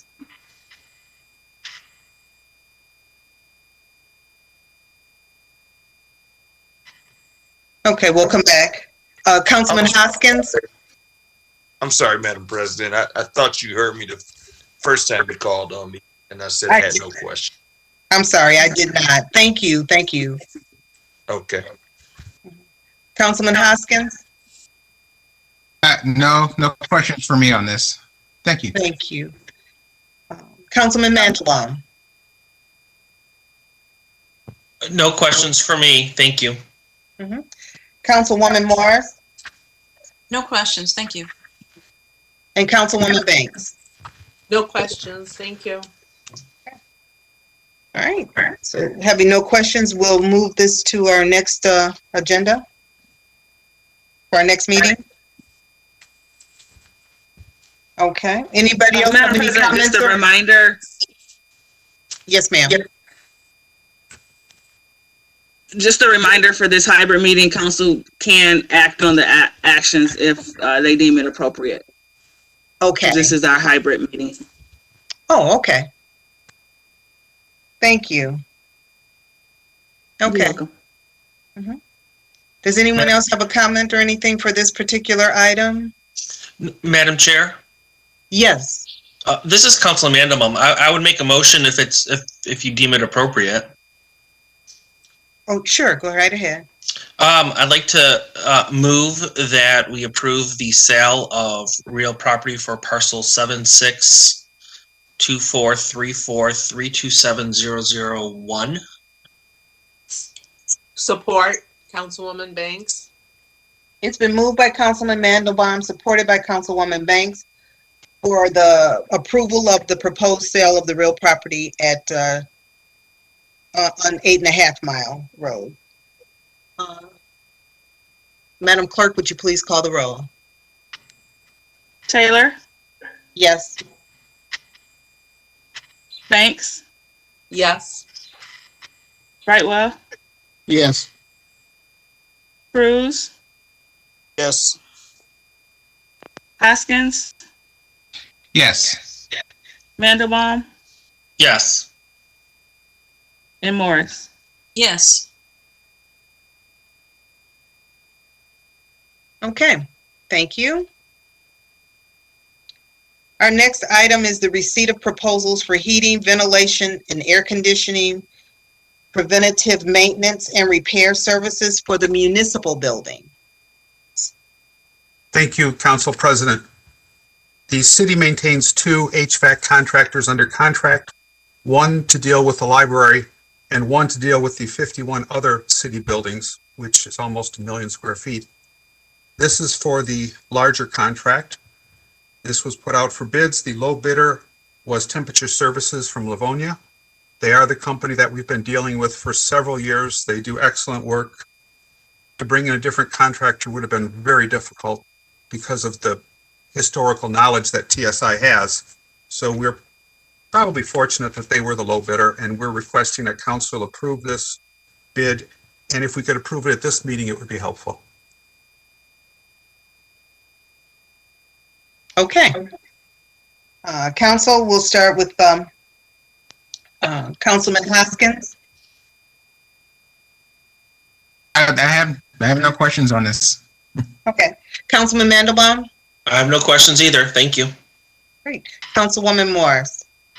I have no questions, and I just like to go ahead and move that we approve the receipt of proposals for the heating, ventilation, and air conditioning, preventive maintenance and repair services for the municipal buildings. Support for Councilman Cruz. Okay. Madam Chair, I'm in support of that, but I do have a question. Well, one second. Madam Clerk, for point of clarity, can I accept this motion that's been moved, or can I open it for questions? Should I finish the questions? For you can have the questions right now after the motion. You can discuss then roll call. So the motions can come. You're fine where you're at. Okay. Okay. Then so Councilman Brightwell can go ahead with his comments. Okay, go ahead, Councilman Brightwell. Hey, John, what's the rationale for the markup on the parts? The parts. Parts are already marked up when you buy them. So what is this? What does this mean? Generally, our contractors can purchase things at prices lower than we can anyway. Right. So in a sense, they recoup that. We did, when we reviewed this contract, almost all the money, I would say a vast majority of the money we spend with this firm is work hours, regular straight pay, these $79 per hour. The parts are often very small or not a large part of the contract, but that is a common part of contracts of this nature, sir. Okay, no problem. I like this company. I'm familiar with the company. I just, when I see markup, it just seemed like it doesn't make it spelled out this way.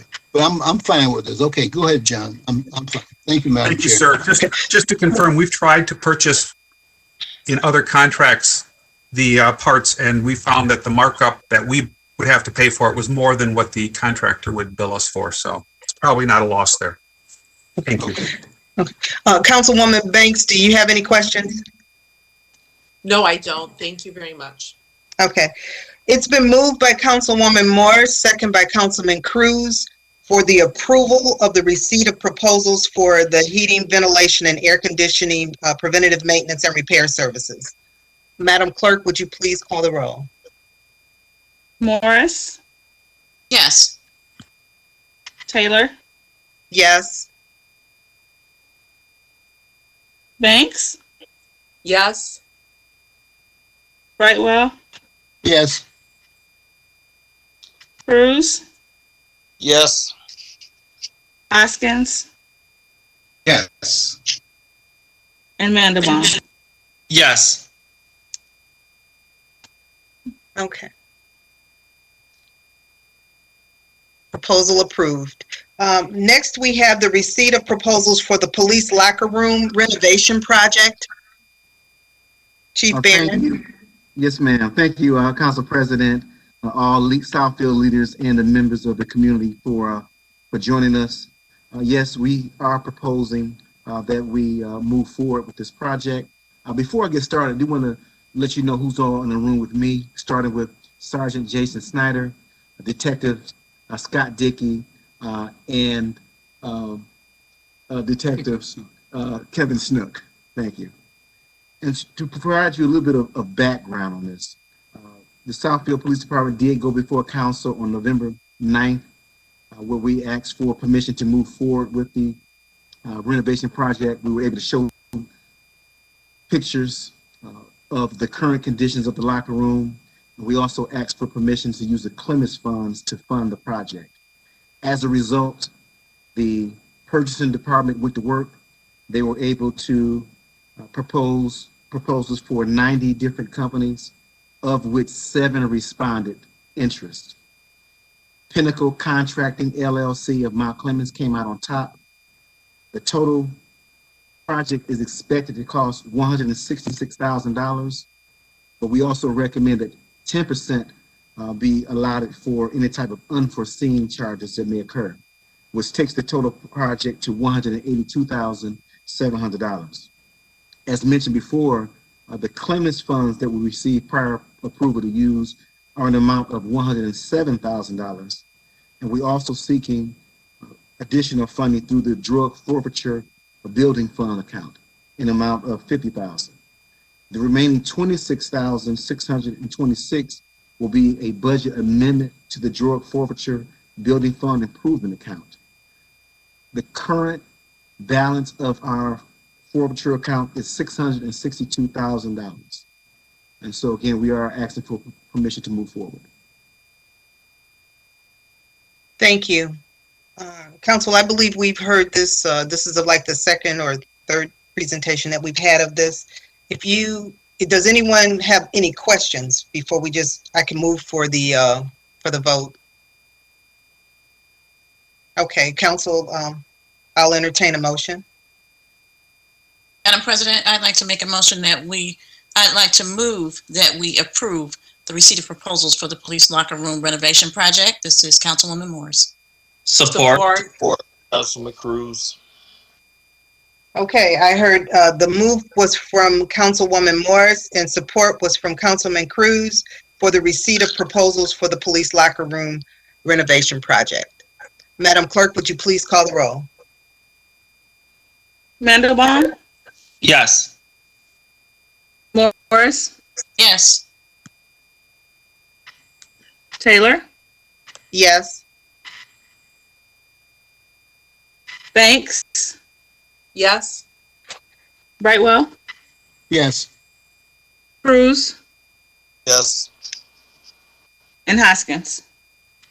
Yes. Okay, it's been approved. Our next item is for the authorization to purchase the entry weapons for the Southfield Police Department's Special Emergency Response Team. And again, thank you, Council President. And again, a little bit of background. The Southfield Police Department did present this item to Council as well. We were authorized to move forward. As a result, the purchasing department went back to work where they were able to put these items out for bid. There were a number of interests. It came down to 5 who actually submitted proposals for the project. And what we're asking for is for the team to be allowed to purchase 30 defense brand rifles for our CERT team, which is also known as our SWAT team. In addition to that, we're asking to purchase 35 rail mounts and 35 rail mount gun lights. Kaiser Police Supply, Jeffersonville, Indiana, was awarded the project. The total price came to $45,821.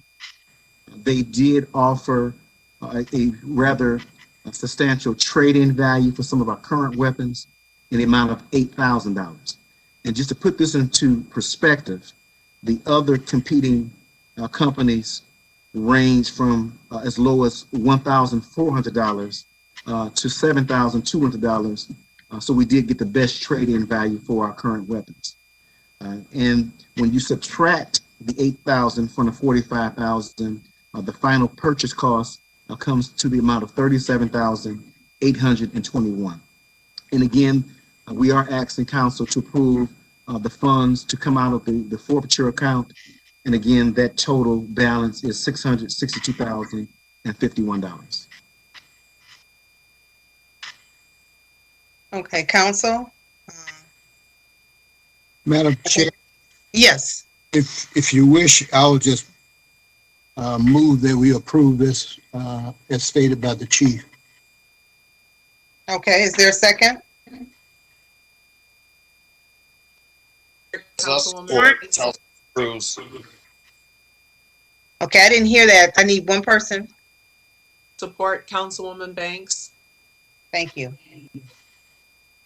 It's been moved by Councilman Brightwell, supported by Councilwoman Banks, for us to approve the authorization to purchase the entry weapons for the Southfield Police Department Special Emergency Response Team. Madam Clerk, would you please call the roll? Hoskins, Yes. Mandelbaum, Yes. Morris, Yes. Taylor, Yes. Banks, Yes. Brightwell, Yes. and Cruz. Yes. Okay. Item approved.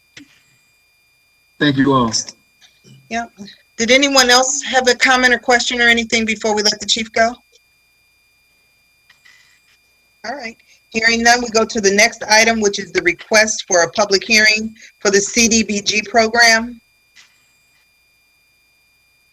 Good evening. This is Rick Lampy, the Community Development Block Grant Program Operations Specialist, and we're starting to work on our 2021-22 Cdbg program, and that includes the need for a public hearing and a comment period. We are requesting that City Council establish April 26th as a public hearing date, and at that time we will make a formal presentation, have a public hearing, and hopefully ultimately approve our annual action plan and our 5-year consolidated plan. I'd be happy to answer any questions. Madam President, this is Councilman Cruz, if I may. Yes. President, this is a fairly routine operation that we do, and we will be having a public hearing. Yes. So again, I would like to move that we approve the date of April 26th as our for a public hearing for this item. Support. Thank you. Is there a support? Support. Thank you. It's been motioned by Councilman Cruz, supported by Councilman Brightwell, for the approval of the public hearing for April 26, 21 for the CDBG program, Community Development Block Grant. Council President? Yes. Yes, before we vote, is Mr. Lampy requesting any comment on the recommended proposal this evening, or are we just saving that for the public hearing? We're saving that for the public hearing, but if you have a comment, we will be happy to discuss it. Well, I mean, it can wait till the public hearing, so, okay, thank you. Okay. Madam Clerk, would you please call the roll? Cruz,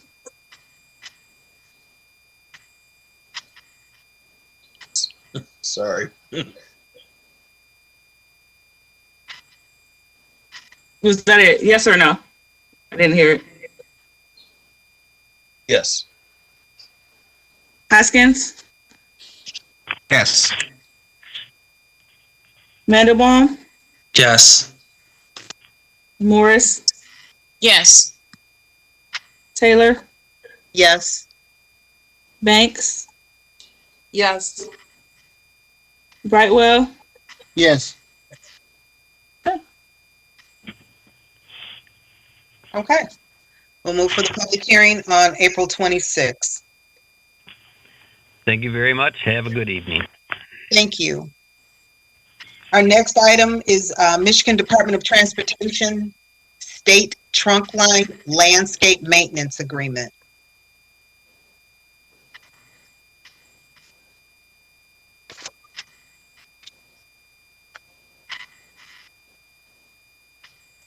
Council President Alvin Jensen from DPW is on to address that.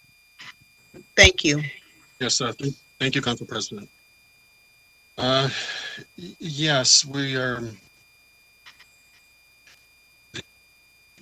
The trunk line maintenance agreement is, we've done this in the past many times with MDOT since 2009. We're requesting $217,955 plus a separate $9,000 per year for flower beds, gardens, and pots in seven different areas. Excuse me, of the city itself. Some of the areas, Telegraph north of 696 and Telegraph south all the way to 8 Mile, parts of Northwestern, Lasser and 8 Mile, and a couple of other areas as well. This is at the request of MDOT themselves. And this is just for us to enter into an interlocking agreement with them, correct? Yeah, yes, it is, Madam President. Okay. Council? Does anyone have any questions for Mr. Jensen, or can we just move for a vote? Okay, hearing no questions, Council, can I have a motion? Madam Chair, Yes.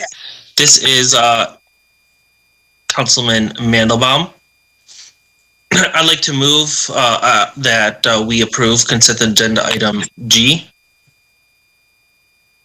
Thank you. Is there support? Support. Thank you. It's been moved by Councilman Mandelbaum, supported by Councilman Brightwell, for the approval of the Michigan Department of Transportation State Trunk Line Landscape Maintenance Agreement. Madam Clerk, would you please call the roll? Banks, Yes. Brightwell, Yes. Cruz, Hoskins, Yes. Mandelbaum, Yes. Morris, Yes. and Taylor. Yes.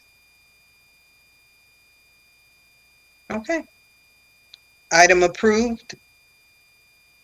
The next item H is for the authorization to submit the MDOT Local Bridge Program application to MDOT for preventative maintenance on Berg Road Bridge over the Evans branch of the Rouge River. Good evening, Madam President. This is Lee Schultz, your city engineer. Hi. Hello. The Michigan Department of Transportation, they're currently accepting applications for this local bridge program. The program specifically is providing funding for preventative maintenance measures on local bridges throughout the state of Michigan. I'm here this evening seeking authorization to submit an application for this Berg Road Bridge over the Evans branch of the Rouge, which is just north of 8 Mile Road.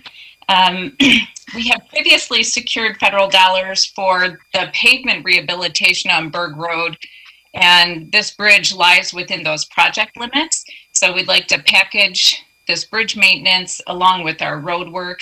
Financially, that would be advantageous to get good bid prices for the bridge work and helps to minimize the additional inconvenience to area residents if we had to do this in 2 separate construction seasons. The bridge maintenance work that we're proposing includes a shallow concrete overlay of the bridge deck. We've got some painting of the bridge fascia beams and some substructure patching. What can also be included in the bridge work is replacement of the asphalt bridge approaches, both on the north and south side of the main bridge structure. The estimated rehabilitation cost are $362,000. There's certainly no financial cost just to apply for the funding, but assuming that we are successful, we would be responsible for 5% of the $362,000. So I noticed the 5% cost share amount needs to be corrected in the council item and resolution. So I will make that correction and forward it to the city clerk in the morning. Our 5% estimated share is $18,100. So these bridge programs are really nice. They offer just a high percentage of funding, and we get a nice improvement to the bridge surface and structure. And that's really it, unless anyone has any questions. Thank you for that. Council, is there any questions? If not, we can move for a vote. Are there any questions from anyone? Madam Chair, this is Councilman Brightwell. Yes. Question. Lee, I'm glad you kind of straightened it out a little bit, because I was looking at the estimated rehabilitation is 362,000. Then you said that 5% is 362,000. I was thinking this project was a $7 million project. Right. I apologize. So it's going to only be $18,000. That would be what the final out Southfield 5% will be. Yes, that's correct. Okay, so the fiscal impact will be 18,000 even.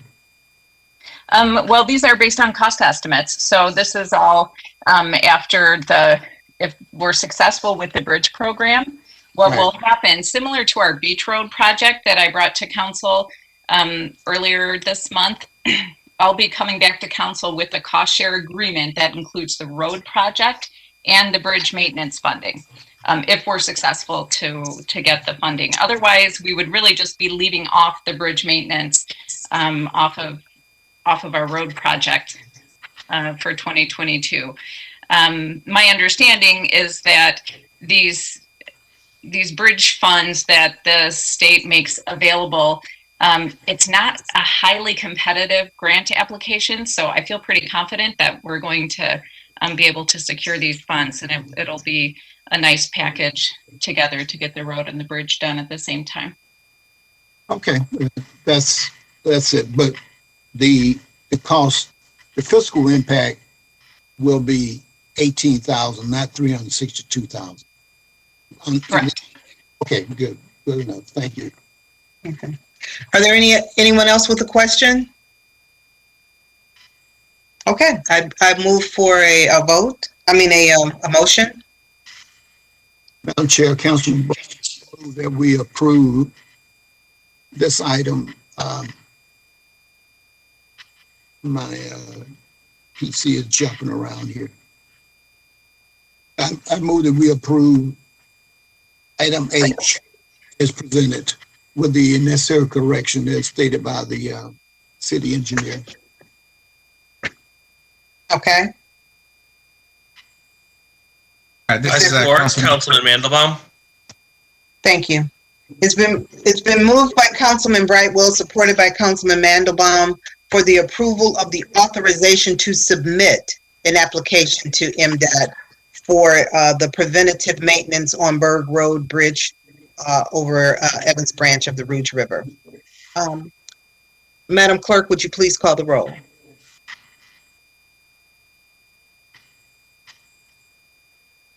Madam President, I think you're fading out a little bit. I didn't hear everything. Taylor? Yes. Banks? Yes. Brightwell? Yes. Cruz? Yes.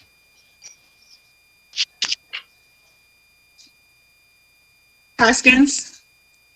Yes. Mandelbaum? Yes.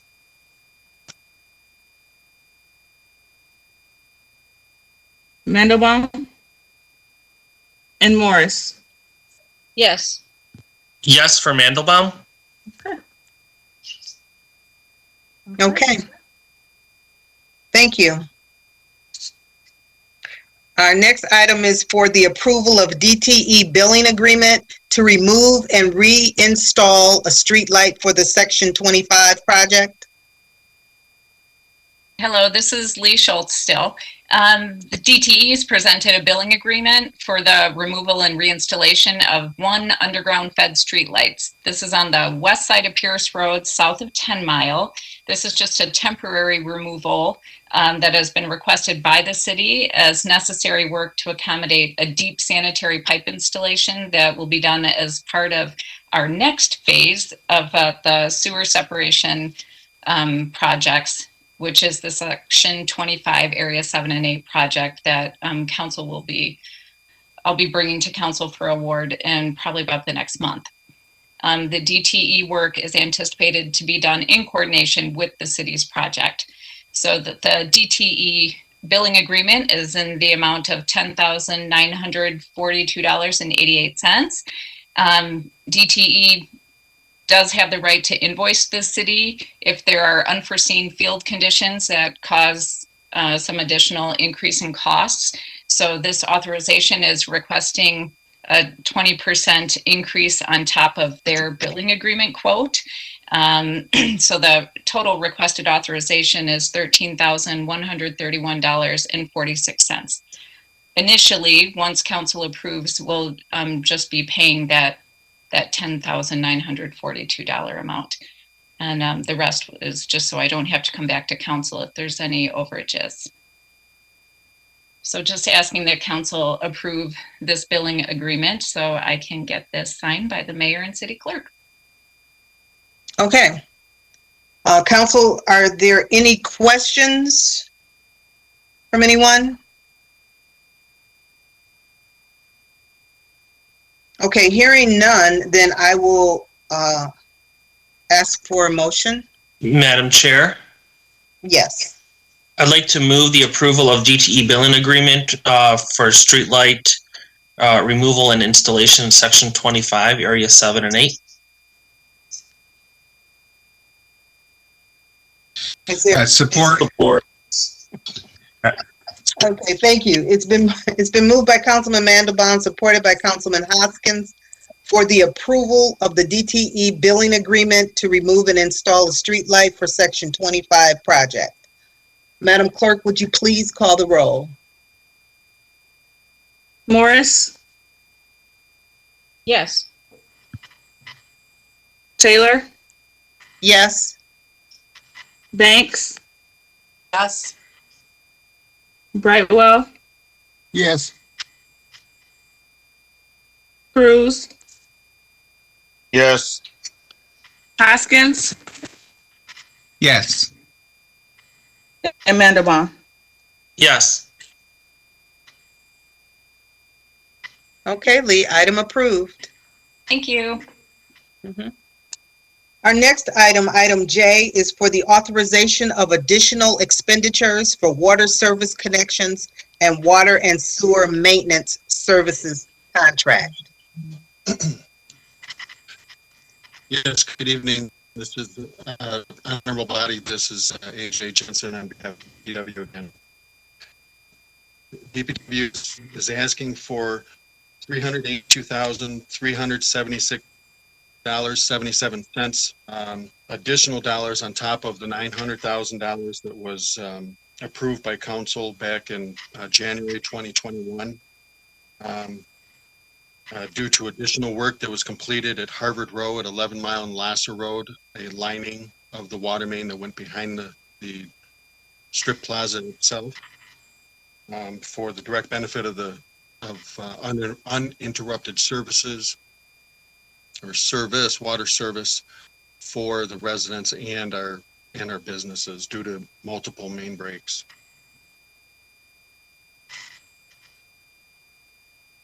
Okay, council, are there any questions for Mr. Jensen?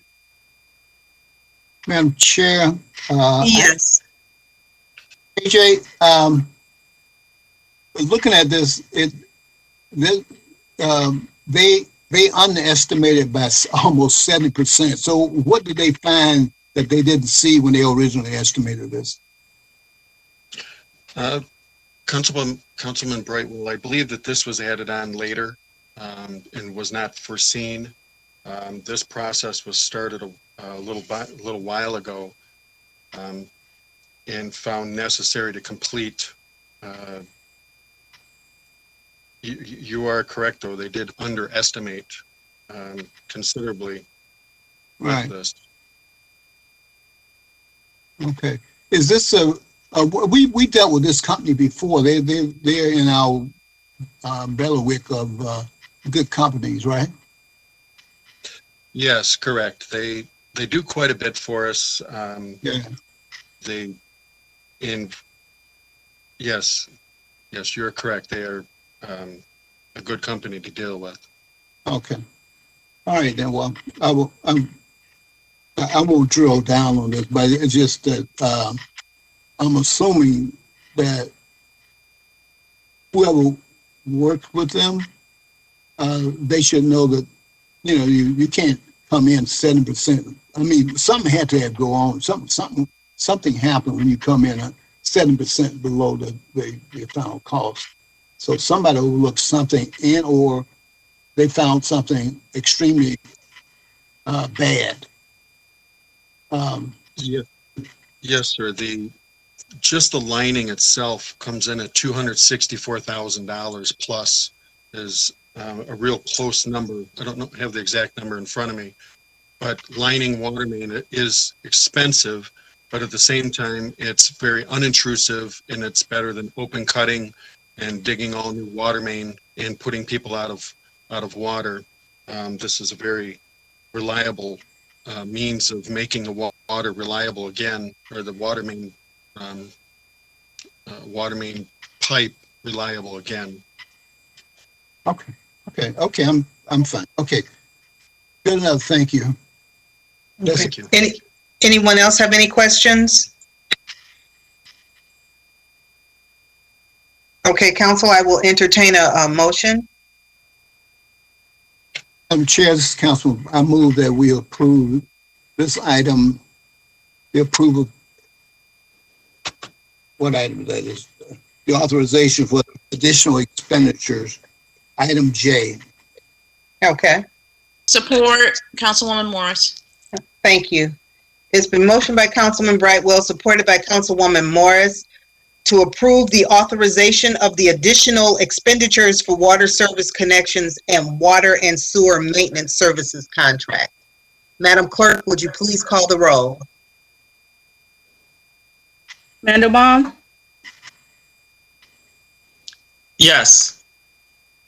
Morris, Yes. Taylor, Yes. Banks, Yes. Brightwell, Yes. Cruz, Yes. and Hoskins. Yes.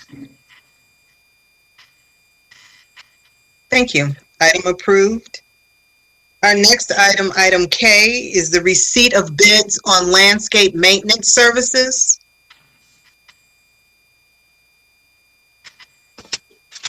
Yes, Honorable Body, this is AJ again. I am speaking on that behalf.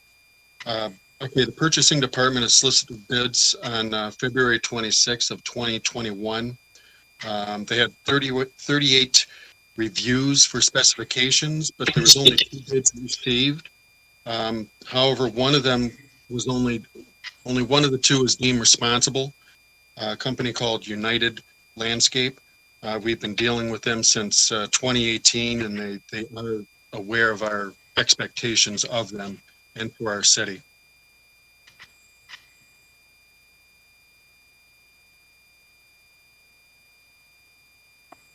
Okay, council, are there any questions for Mr. Jensen regarding this item?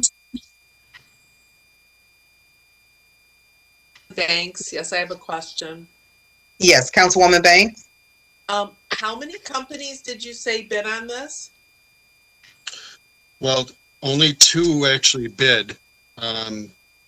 Obviously, the United Landscape, and I do not know the other name of the other company, but only one was vetted to be successful and responsible enough to meet our standards, and that was United Landscape. 38, sorry ma'am, 38 had reviewed the specifications. In other words, they looked at it, but only 2 bid. Oh, okay, thank you.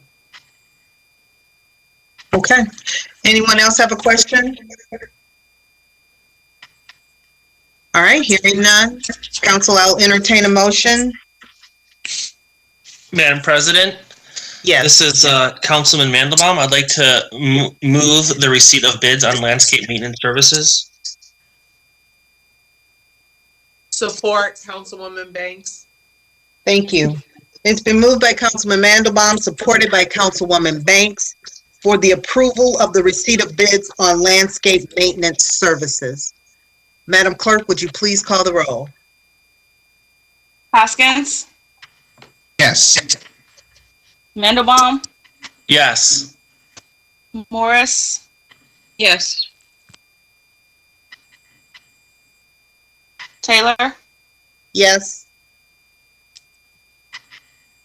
Banks, Yes.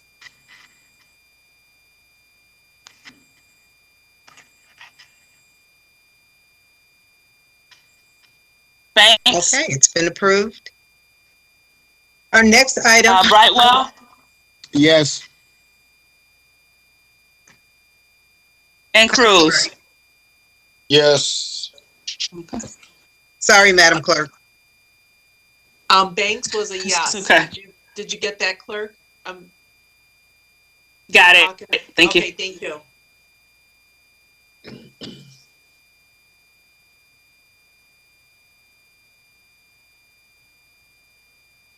Okay, now that it was approved, we can move to the next item, which is item L, the approval to purchase and install plexiglass shielding and various items from Signs by Tomorrow.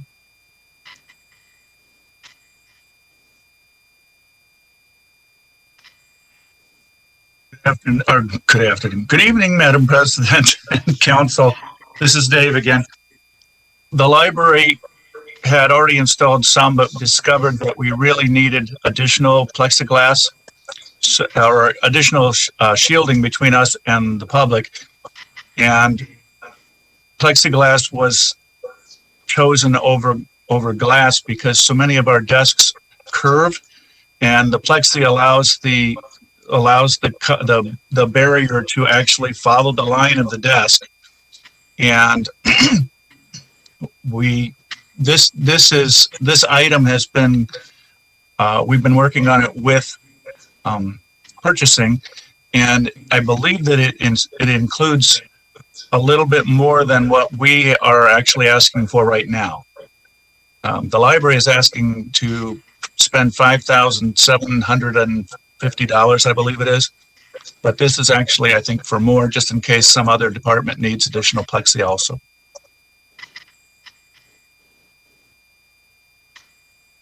Okay, council, are there any questions?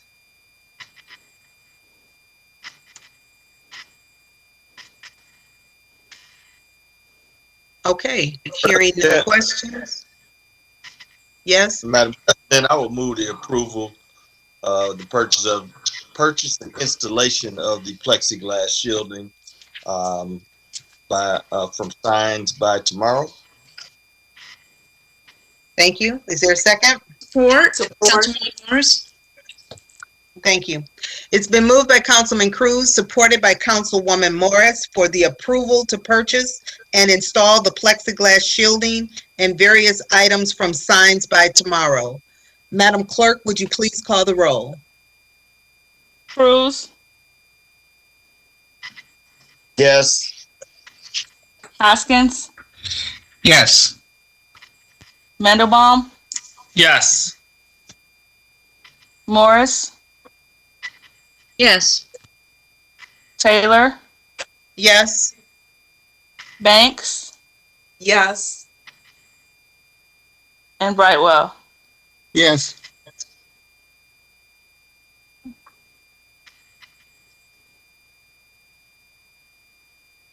Thank you. This item was also approved.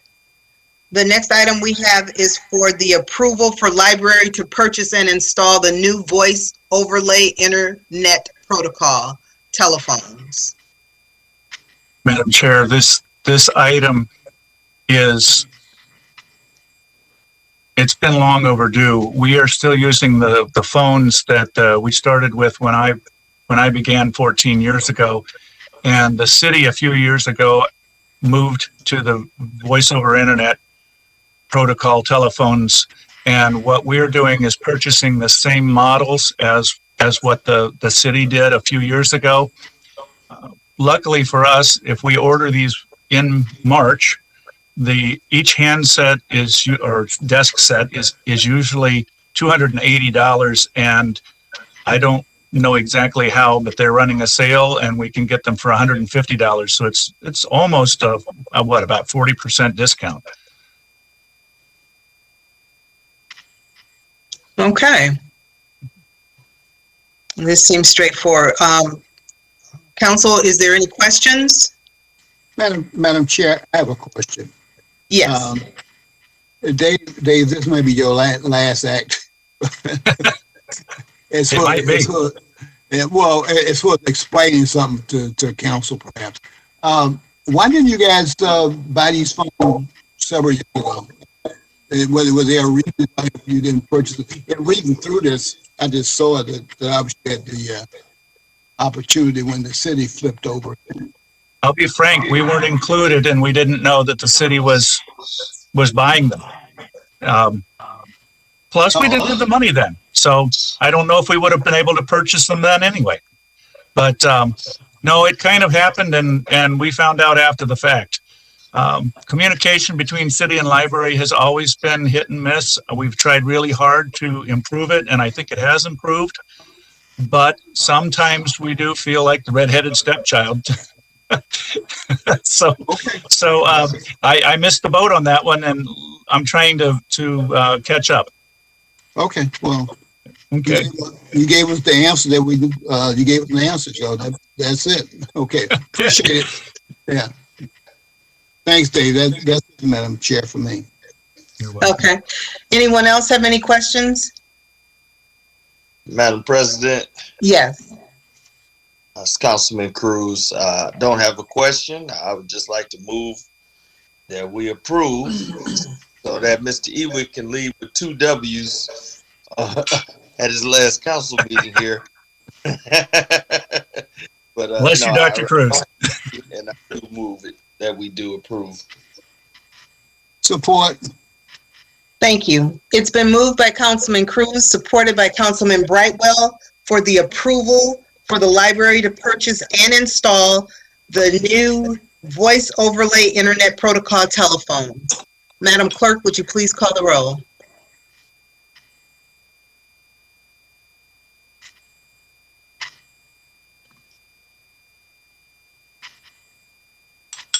Brightwell, Yes.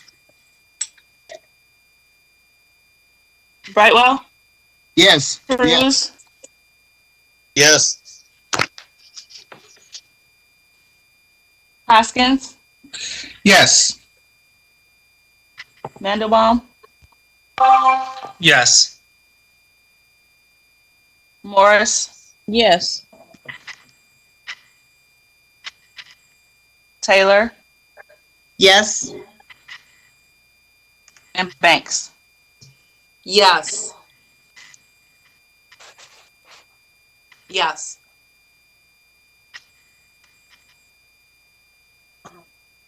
Thank you. Item approved. Thank you, everyone. Everyone should have received an item from our City Administrator Fred Zorn earlier today regarding a STEMCO lease agreement. Fred, do you or Al want to discuss this item at this time?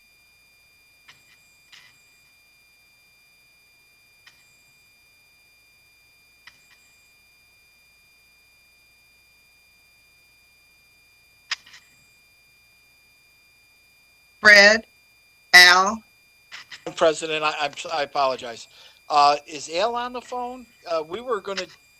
I thought this would follow communications and be handled under the administrator's portion. And we do Oh, we have can two. do that if you like. If we could, I was just sending Al a text to have the two speakers queue up. Okay. Just note, council, that this was a request that came in today, and we all should have received an email from our city administrator on this item. We will discuss it a little bit later under the administration portion. Thank you, Madam President. Okay, this is the council portion. I'm sorry, the communications piece. I apologize. We're going straight to communications. Is there anyone on the call that would like to speak to council at this time?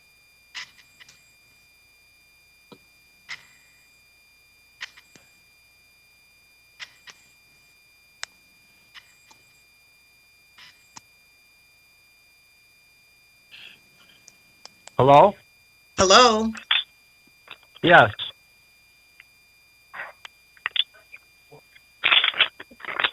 Madam Chair? Yes. I'm sorry, this is Ellis. I was having trouble with my phone.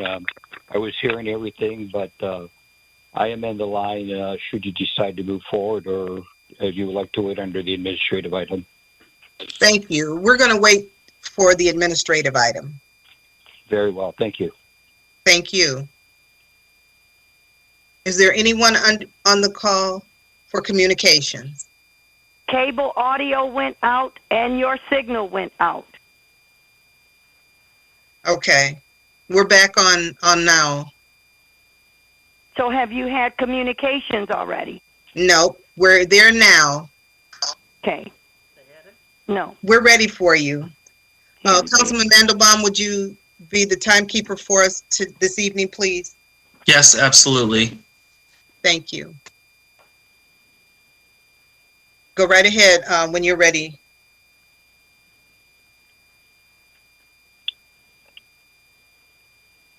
Ms. Gerald? Oh, you're talking to communications? Yes. Oh, okay.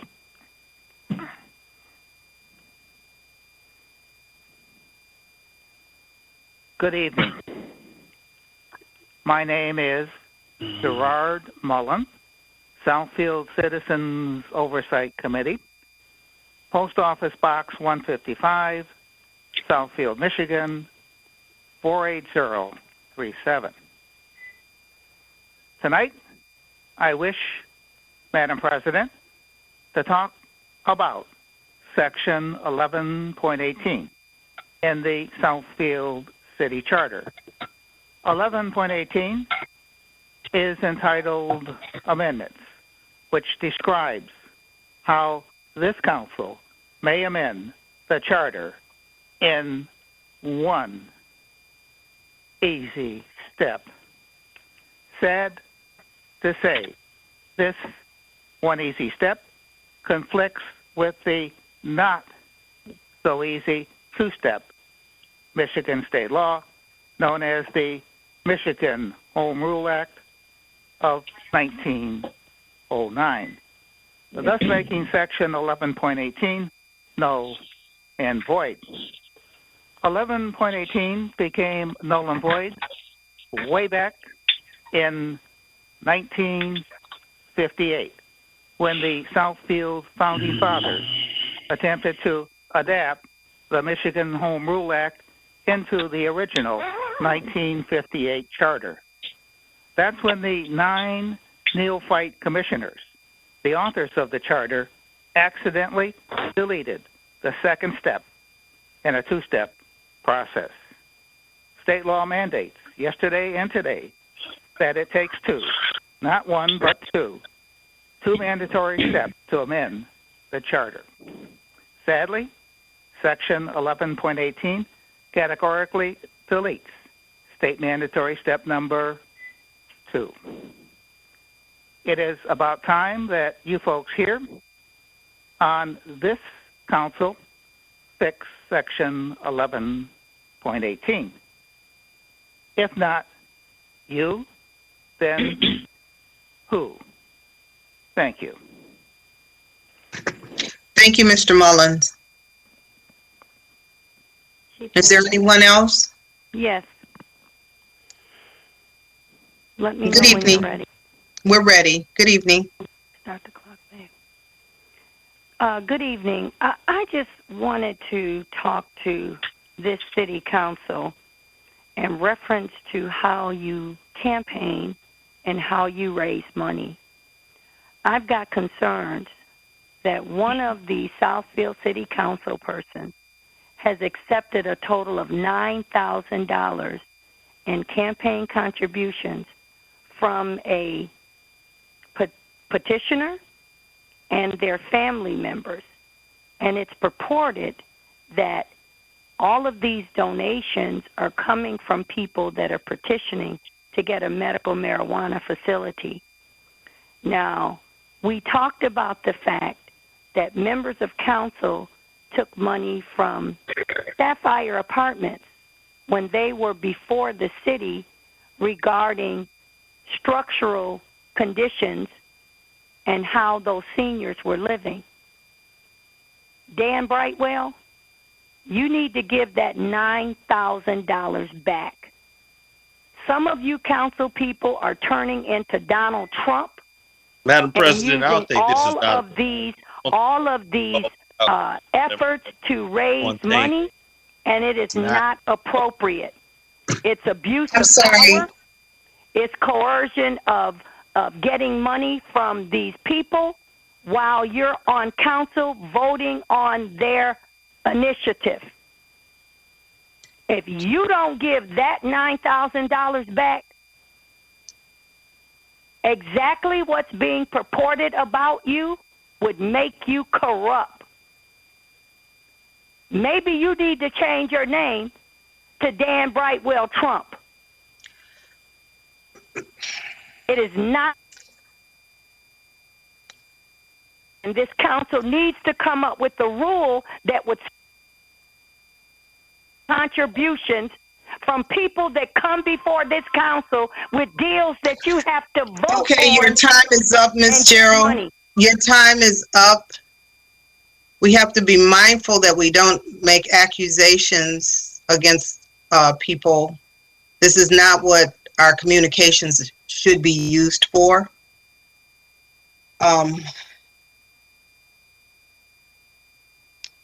Thank you. Is there anyone else?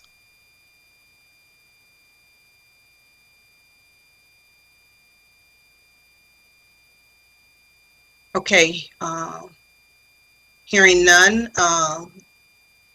we'll go to the council portion. And before we start, I have a little something that I'd like to share.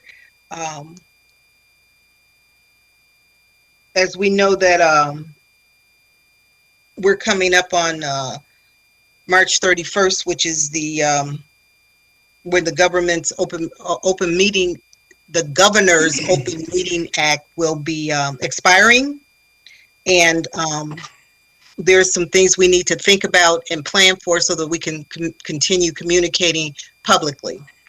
So the city of Southfield is firmly committed to the health and safety of all of our employees, our residents, and our stakeholders.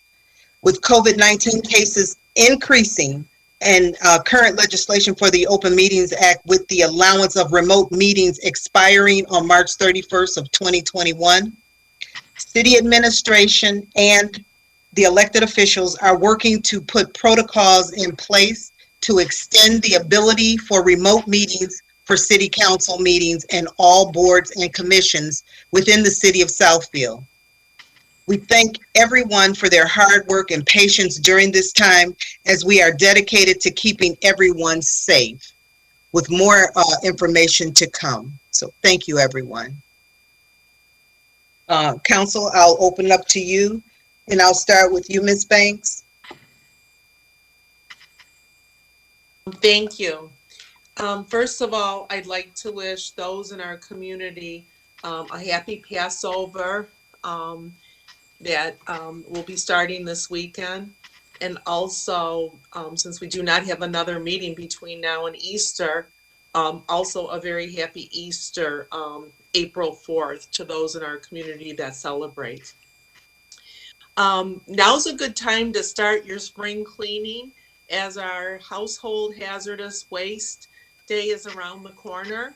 It will be held on April 17th at the Rassock Building between 9 and 2 o'clock p.m.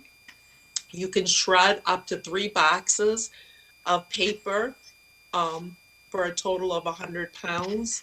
Also, clothing, shoes, accessories, and small household items will also be accepted at this event. So take some time. It's a good time to clean out the house and start fresh for spring and summer.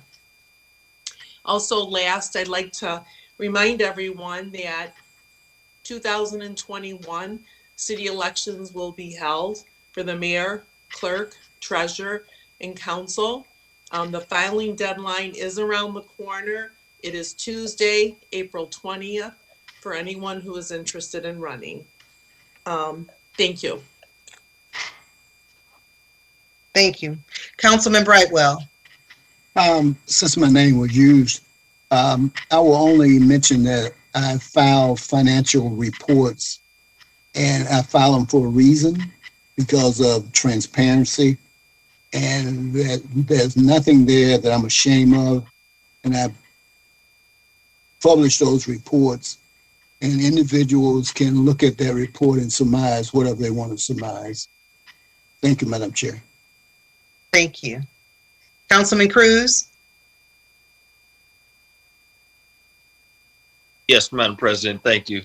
And thank you for, I'm glad I got to go after Councilman Brightwell, because I just wanted to reiterate a portion of our agenda that under communications, which specifically says no speaker may make personal or impertinent attack upon any officer, employee, or city council member or other elected official that is unrelated to the manner in which the officer, employee, or council member performs his and her duty.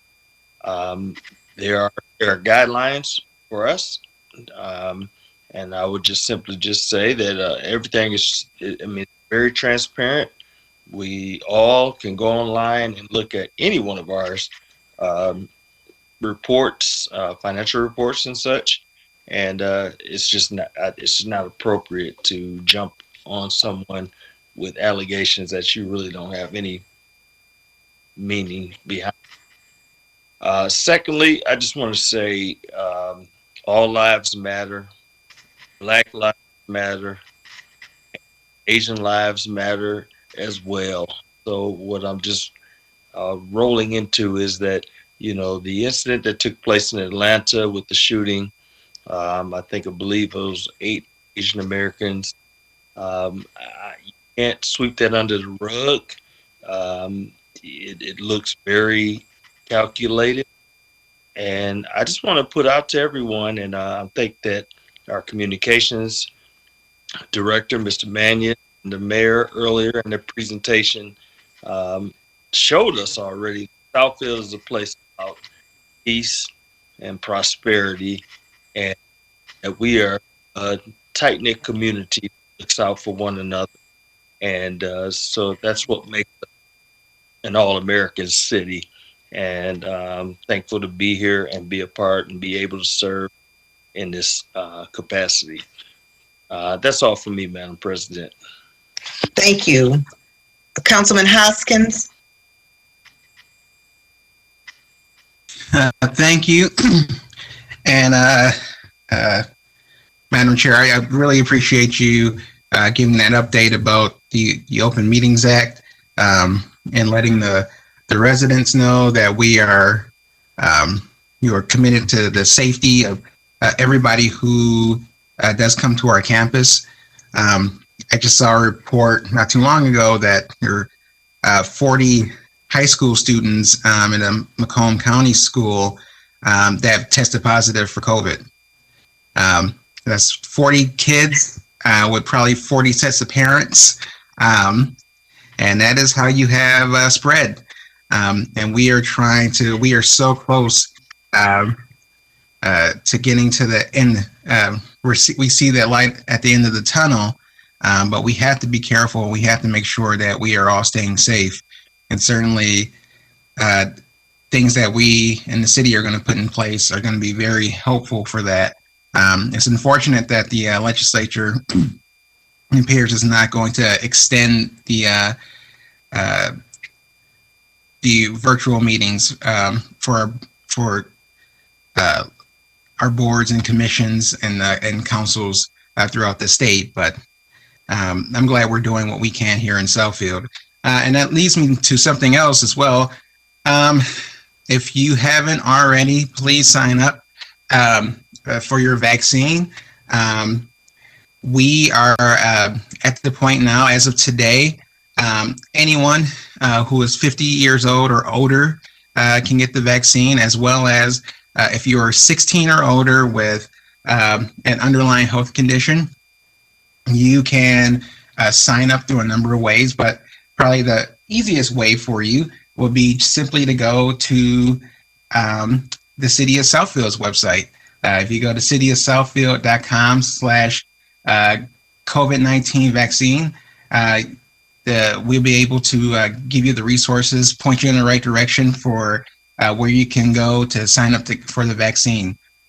You can go to our website, or you can call at 248-796-4529.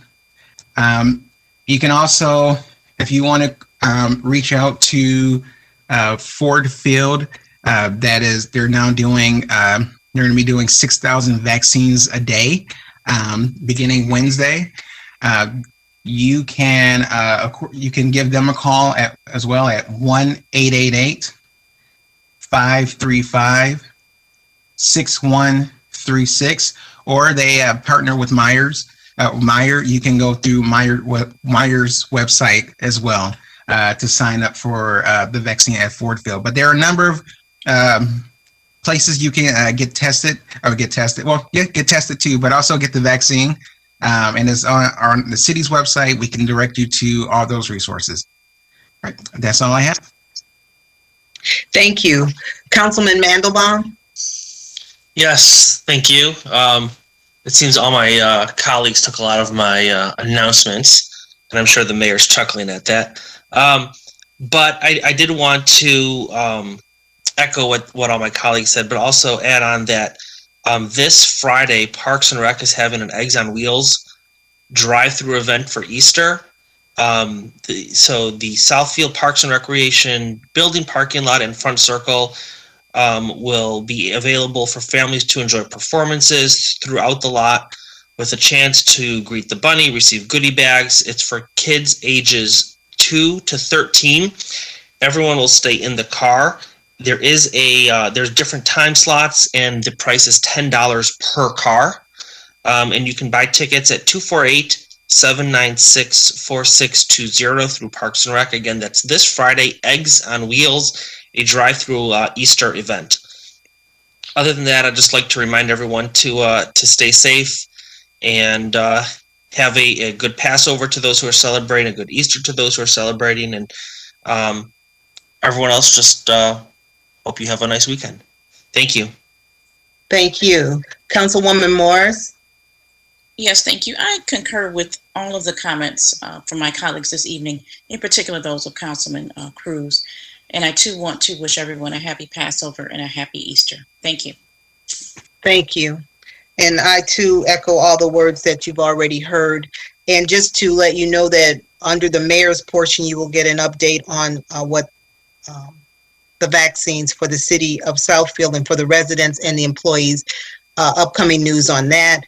Also, we've asked for the administrator to give us updates on the open positions that we have. We have about 3 or 4. We have 2 interim directors, and we have 2 director positions that's open. And now we also have the library, which is the mayor's in the library board. But we just want to update people on the positions that's open and what the status is, where, how we're gonna go forward with those open positions. So, and knowing that the COVID cases are escalating, we're going to remind everybody to please wear your mask and to continue washing your hands and social distancing. That's very important. And like you've already heard from my colleagues, I'll wish everyone a happy Easter and a happy Passover. And I echo everything else that was already said. So thank you very much. Mayor, we'll move to your portion. Well, good evening once again, Council. I have a number of things that I'd want to bring to your attention. First of all, just a reminder about the master plan update, that this is week number 8. If you haven't already participated, you can still go back through the previous weeks. This data that we're collecting is extremely important as we renew the city's master plan through 2026. And if you need information on how to connect to that online service, you can go to the city's website, and there are the directions for the connection. Want to mention also, speaking of planning, that this Thursday from 5 o'clock to 6, I believe it is, we're having a second town hall meeting with Hubert Massey regarding the proposed Southfield projects. You'll recall that we've discussed the art installation along Northwestern Highway on the edge of the campus of Lawrence Technological University, and also an obelisk project that originally was scheduled or proposed, I should say, for Bell Road, which has now been is now being relocated. We'll come back to the council shortly with more with an update on that. But once again, this is an opportunity this Thursday to meet Hubert Massey virtually, and again, the time is from 5 to 6 p.m. and it's on Zoom.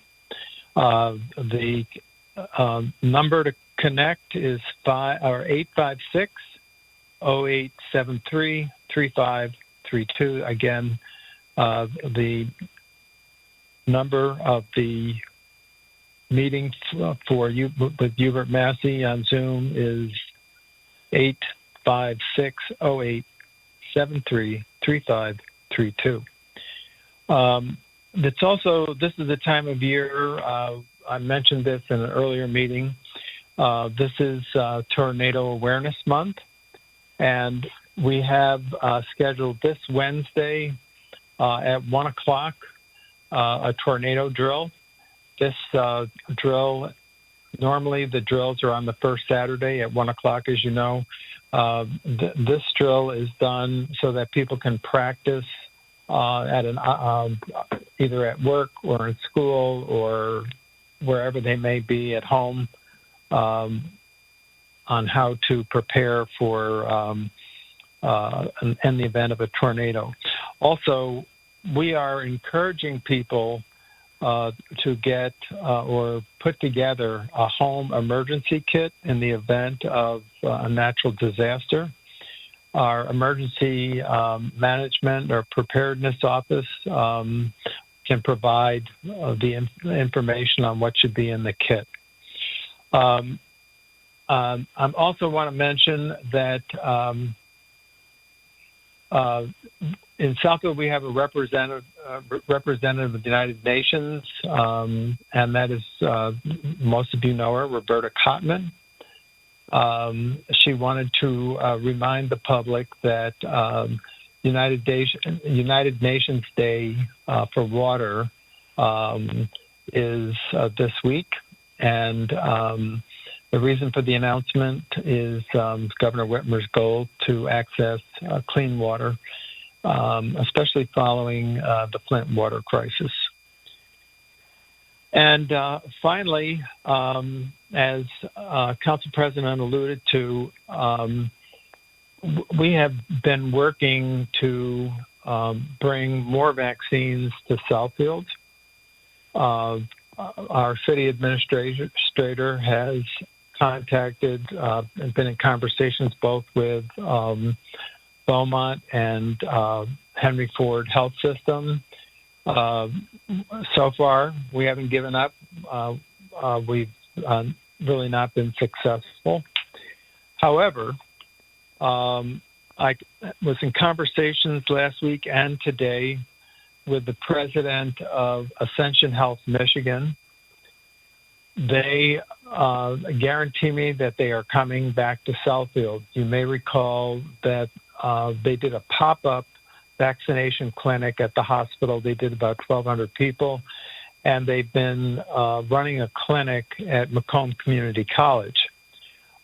Since this is our hometown hospital, I felt it was really imperative for Providence to return to Southfield. So I've been assured that they're coming back with vaccinations. They're looking at sites. One will most likely be their urgent care center in Southfield. And I'm pleased to announce that the Ascension team will be here on Wednesday morning at 9 o'clock to inspect the Southfield Pavilion. As you know, the pavilion is being used 2-3 days a week by Oakland County Health. They've cut back somewhat on their hours. And so we have offered the pavilion to Ascension Health. So I am really, really hopeful that Ascension will take advantage of our offer to use the Southfield Pavilion, as it's really all set up and ready to go. I will keep the council informed following the meeting on Wednesday. I'm not sure when they'll make the decision, but we are pushing for Providence to use our facility. That's all I have this evening. Thank you, Council. Thank you. Next, we have the administration. Thank you, Madam President. As indicated prior to council portion of the agenda, the administration is requesting authority for the mayor and clerk to enter into a license agreement with Streamco Inc. on behalf of the city of Southfield for a portion of land abutting the former Northland Mall. And I did send out earlier what was entitled Exhibit A to council. This is a short-term lease arrangement for $38,000 per month to assist Ford Motor Company to park F-150 trucks. Ellis should be on the line as the DDA director, and I believe Andrew Ledrew from the Friedman Realty Group should also be available, Madam President. If I may ask Gail to address this item? Yes. Yes. Thank you. Madam Chair, do I come across? Yes. All right, thank you. As Fred said, the request this evening is to consider a licensing agreement between Streamco and the city. Streamco is a Ford supplier who provides short-term vehicle storage locations for the new production facilities. They are interested in entering into a licensing agreement, approximately 25 acres, as Fred mentioned, at $38,000 per month. The licensing term would be an initial term of 1 month beginning April the 1st, but may extend beyond the initial term with not more than 3 additional 1-month terms If the licensee does not utilize the site by April the 8th, the licensing agreement can be terminated by either party. The Exhibit A in your package identifies for you the property where the F-150s would be located. And as you may have read in the paper, the reason for this is that there is a semiconductor chip shortage that has yet to be resolved. The chip shortage has caused Ford to cut production and reduce shifts because of the part shortage. Specifically, in their Kentucky plant, they have gone down to 2 shifts from the original 3, and they have closed the Ohio assembly plant during this time. However, they do continue to build the F-150s in anticipation that the shortages will be available. So key elements of the agreement are, as I mentioned, 25 acres that they are interested in for $38,000 a month. The licensee would be responsible for parking F-150 trucks for a term of 1 month with up to 3 additional months in 1 month intervals. The licensee agrees to keep the premise in order and good condition. There is a 30-day termination agreement that is in place given the current status of Contour's project that we have discussed in the past. The insurance requirements have been delivered to City Attorney King, and I believe that she is satisfied with those requirements, that they provide the proper indemnification to the city. And then lastly, the licensor or licensee would have the ability to secure the premise with temporary fencing and security to watch over the vehicles. So it is recommended that the council consider approving the licensee agreement for signature by the mayor and city clerk, subject to final review and approval by the city attorney. With me this evening, as City Administrator Zorn has mentioned, is Andrew Ledger from Freedman, as well as, I believe, a representative from Streamco.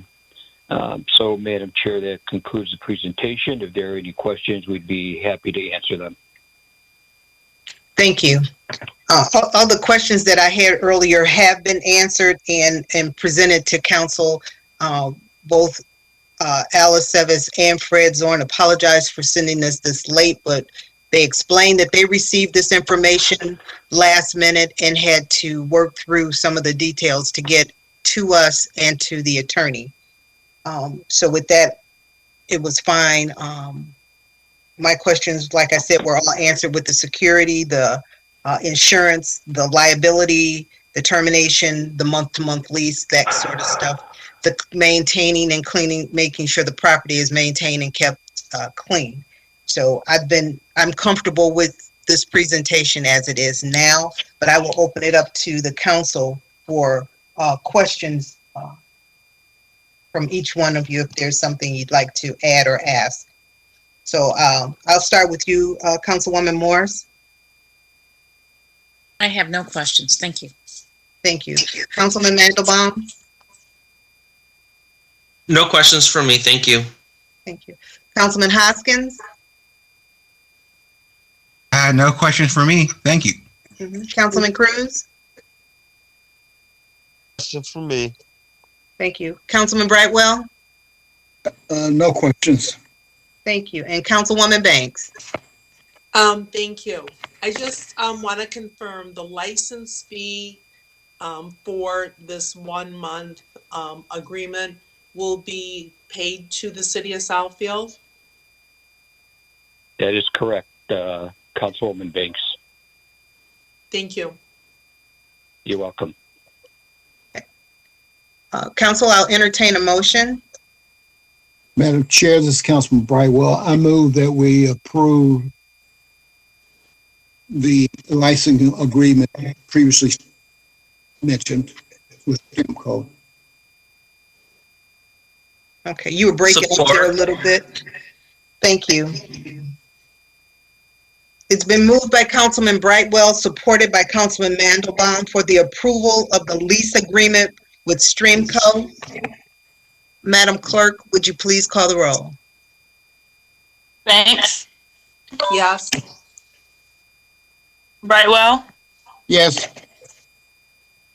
Cruz, Yes. Hoskins, Yes. Mandelbaum, Yes. Morris, Yes. and Taylor. Yes.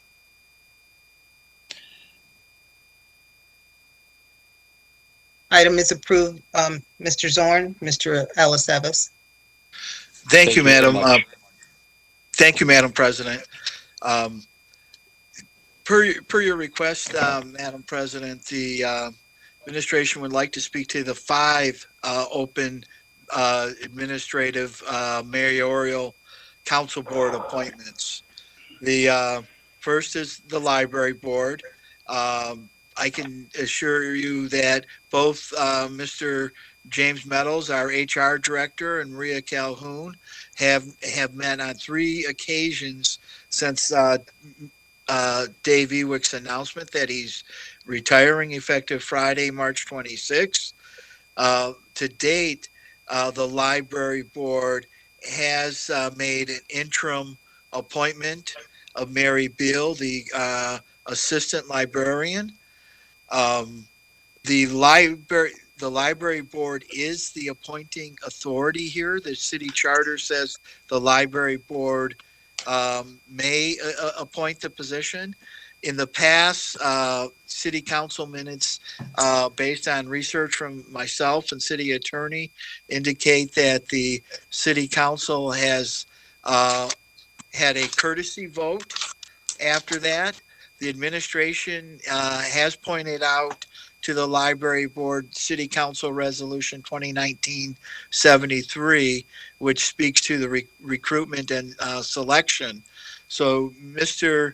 Meadows and I and Ms. Calhoun will continue to work with the library board. We are encouraging them to cast the net broadly relative to participation and how this position is selected. But it is a library board appointment, and we are working with the library board. I think, I know we're scheduled to meet again during their April meeting, and we could probably also have some additional discussion in May. Regarding the city assessor's position, we have the deputy position open as well as the city assessor. The positions have been posted. And I'll remind council that this is a mayoral appointment and we are working through that recruitment. It's my intent to have HR director speak to council at the April 5th COW to discuss this position. Also available is the code position. Tyrese Beeks, the deputy of code, has been named in an interim capacity. The administration has not posted that position. Mr. Meadows and I are in discussion regarding preparing a recruitment and selection plan as required pursuant to Resolution 2019-73. And finally, the Public Works Director. We do have 2 superintendents in Public Works. Streets and Highways is Kevin Turnquist. Water is Elvin Jensen.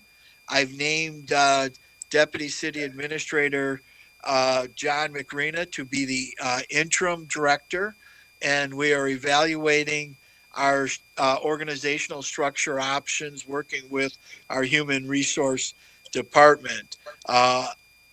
I'm not sure if we will have a recommendation by the April 5th meeting, where we plan on discussing these openings more. But we will offer where we're at April 5th. In addition to the April 5th, I'd like to comment that I've asked James Meadows to provide council with an update on our collective bargaining. That component probably most likely will be closed door as we continue to discuss where we're at with our 9 collective bargaining groups. I earlier, as council president mentioned, the Open Meetings Act and the our ability to continue to meet in electronic format. We will be working with the mayor to take the appropriate actions and requesting that council take the required actions to allow us to continue to meet remotely. I would very much like to meet in person, and I believe all of you. But the fact is, our numbers have doubled. The state rolling average the last 2 weeks has more than doubled. Only 2.5, 3 weeks ago, we were at 700 a day. Now we're back over 2,000 a day. And as Councilman Hoskins mentioned, what's happening in our school districts is very concerning with the number of incidents that are coming from our education community. We will continue to work to get our employees vaccinated. We are working our way through some of the legal questions. We are creating a database to give us a count of employees that a more accurate account of employees that have been vaccinated. And as the mayor indicated, we're continuing to help people find the multitude of places to where they can get their vaccine. We continue to run a full page ad in the Sun directing the general public to Beaumont, Henry Ford Healthcare System, Essentia, Myers, Walgreens, CVS, and we will continue to do that. And as the mayor indicated, we are looking to get other groups to come in to take advantage and use the pavilion when Oakland County Health Department is not. I did want to make a plug for the Parks and Rec Department. The Beechwood Master Plan project is happening right now. There is an online survey that people can take at publicinput.com /J5251. Again, that's publicinput.com /J5251. You can find more information regarding that survey at Parks and Rec's homepage. That input is really critical as as our Parks and Rec department solicits thoughts and ideas relative to how we should redevelop Beechwood Park. On a couple closing remarks, I would like to thank City Librarian Dave Hvac for his service. He's been a joy to work with, and we wish him and his family the best. I will tell you, I'm a little cautious about him driving that new RV of his across country, but I pray he travels safe and enjoys his time in retirement. Thanks, Dave, for all your help. And I want to thank Michael Mannion on the All-American application. As he indicated, he did write, I thought, a heck of an application a year ago. And this year, I've now read it twice. And a lot of good information is going in there, highlighting the many things that the city of Southfield is undertaking to address real critical issues and set ourselves as an example of what other communities can do in the country. That's all I have this evening, Madam President. Thank you. We'll be back in front of council April 5th, collective bargaining strategy, and then more formal recruitment and selection update on the assessor, deputy assessor, and code. Library, we are at the discretion of the library board, and I am asking for a little bit more time to evaluate public works. Thank you. Thank you. Council, do you have any questions for our administrator? I do have one question. Sure. Morris, to Mr. Zorn. I just wanted to reiterate the importance of all the positions that we have to hire, but in particular the assessor.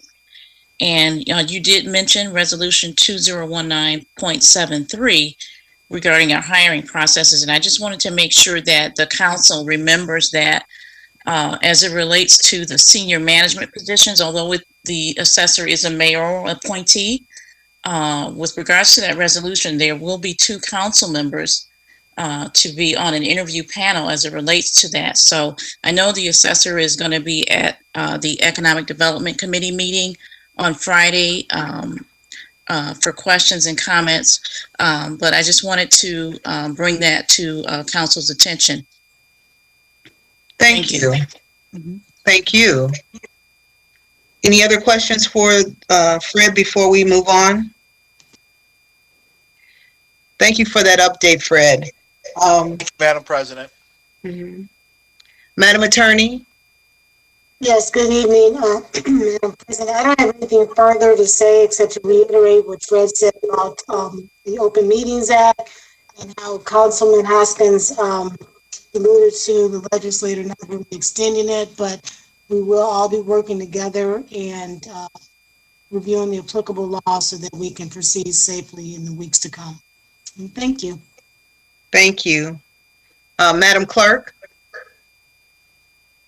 Good evening, everyone. Just to talk a little briefly about the Open Meetings Act. If the mayor does, or when I should say the mayor does, declare the state of emergency, council will then be asked to extend that state of emergency on the April 5th meeting. So it will be a Rule 10 requested, Madam President. I know we don't like to do those, but this is of an urgent matter in extending our state of emergency due to the fact of the rising COVID cases here in our zip code area.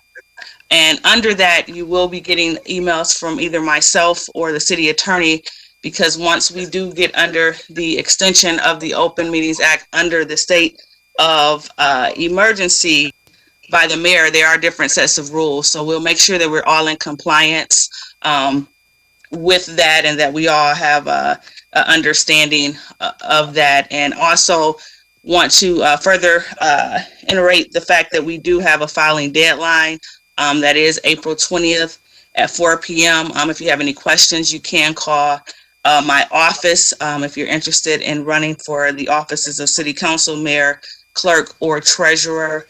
And we will be here to help you. Thank you. Thank you. Our treasurer?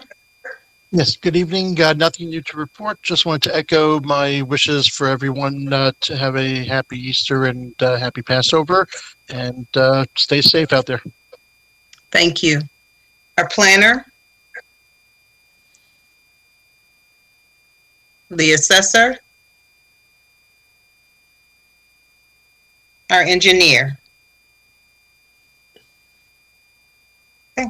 Do we have nothing to schedule? No ordinances, and we don't have a closed session? I do have one request to the clerk. Would it be possible for you to send the committee meetings minutes to the council after they are approved by each committee? They're actually all on our website. Since I've been the clerk, I've talked about transparency, so they're all on our minutes on demand on the website after they're approved. Okay. I can send a link to that, but they're all for public consumption. Okay. I can send a link to that. If you don't mind, because I can say I don't necessarily know when they've been approved, because you meet one month and I don't know if it's 1 week, 2 weeks, or however the next meeting, before the next meeting. So if that would be okay with you, if you could do that for us, that would be nice. Well, are you saying you want an individual email even though they're already on the website? Is that the request? Or just so that they're out there, because I don't know when they're out there. You know what I'm? Yeah, as soon as they approve them, they're out there. There has been instances where there have been 3 or 4 months in between committee meetings where the minutes were not adopted until after that. But council has done a better job of correcting that. But I can send out the links because it's all in one location, so they will have the ability for unlimited consumption of council for the minutes on demand. I can send that out. Okay, thank you. Thank you very much. Does anybody have anything else? Hearing none, I declare this meeting closed.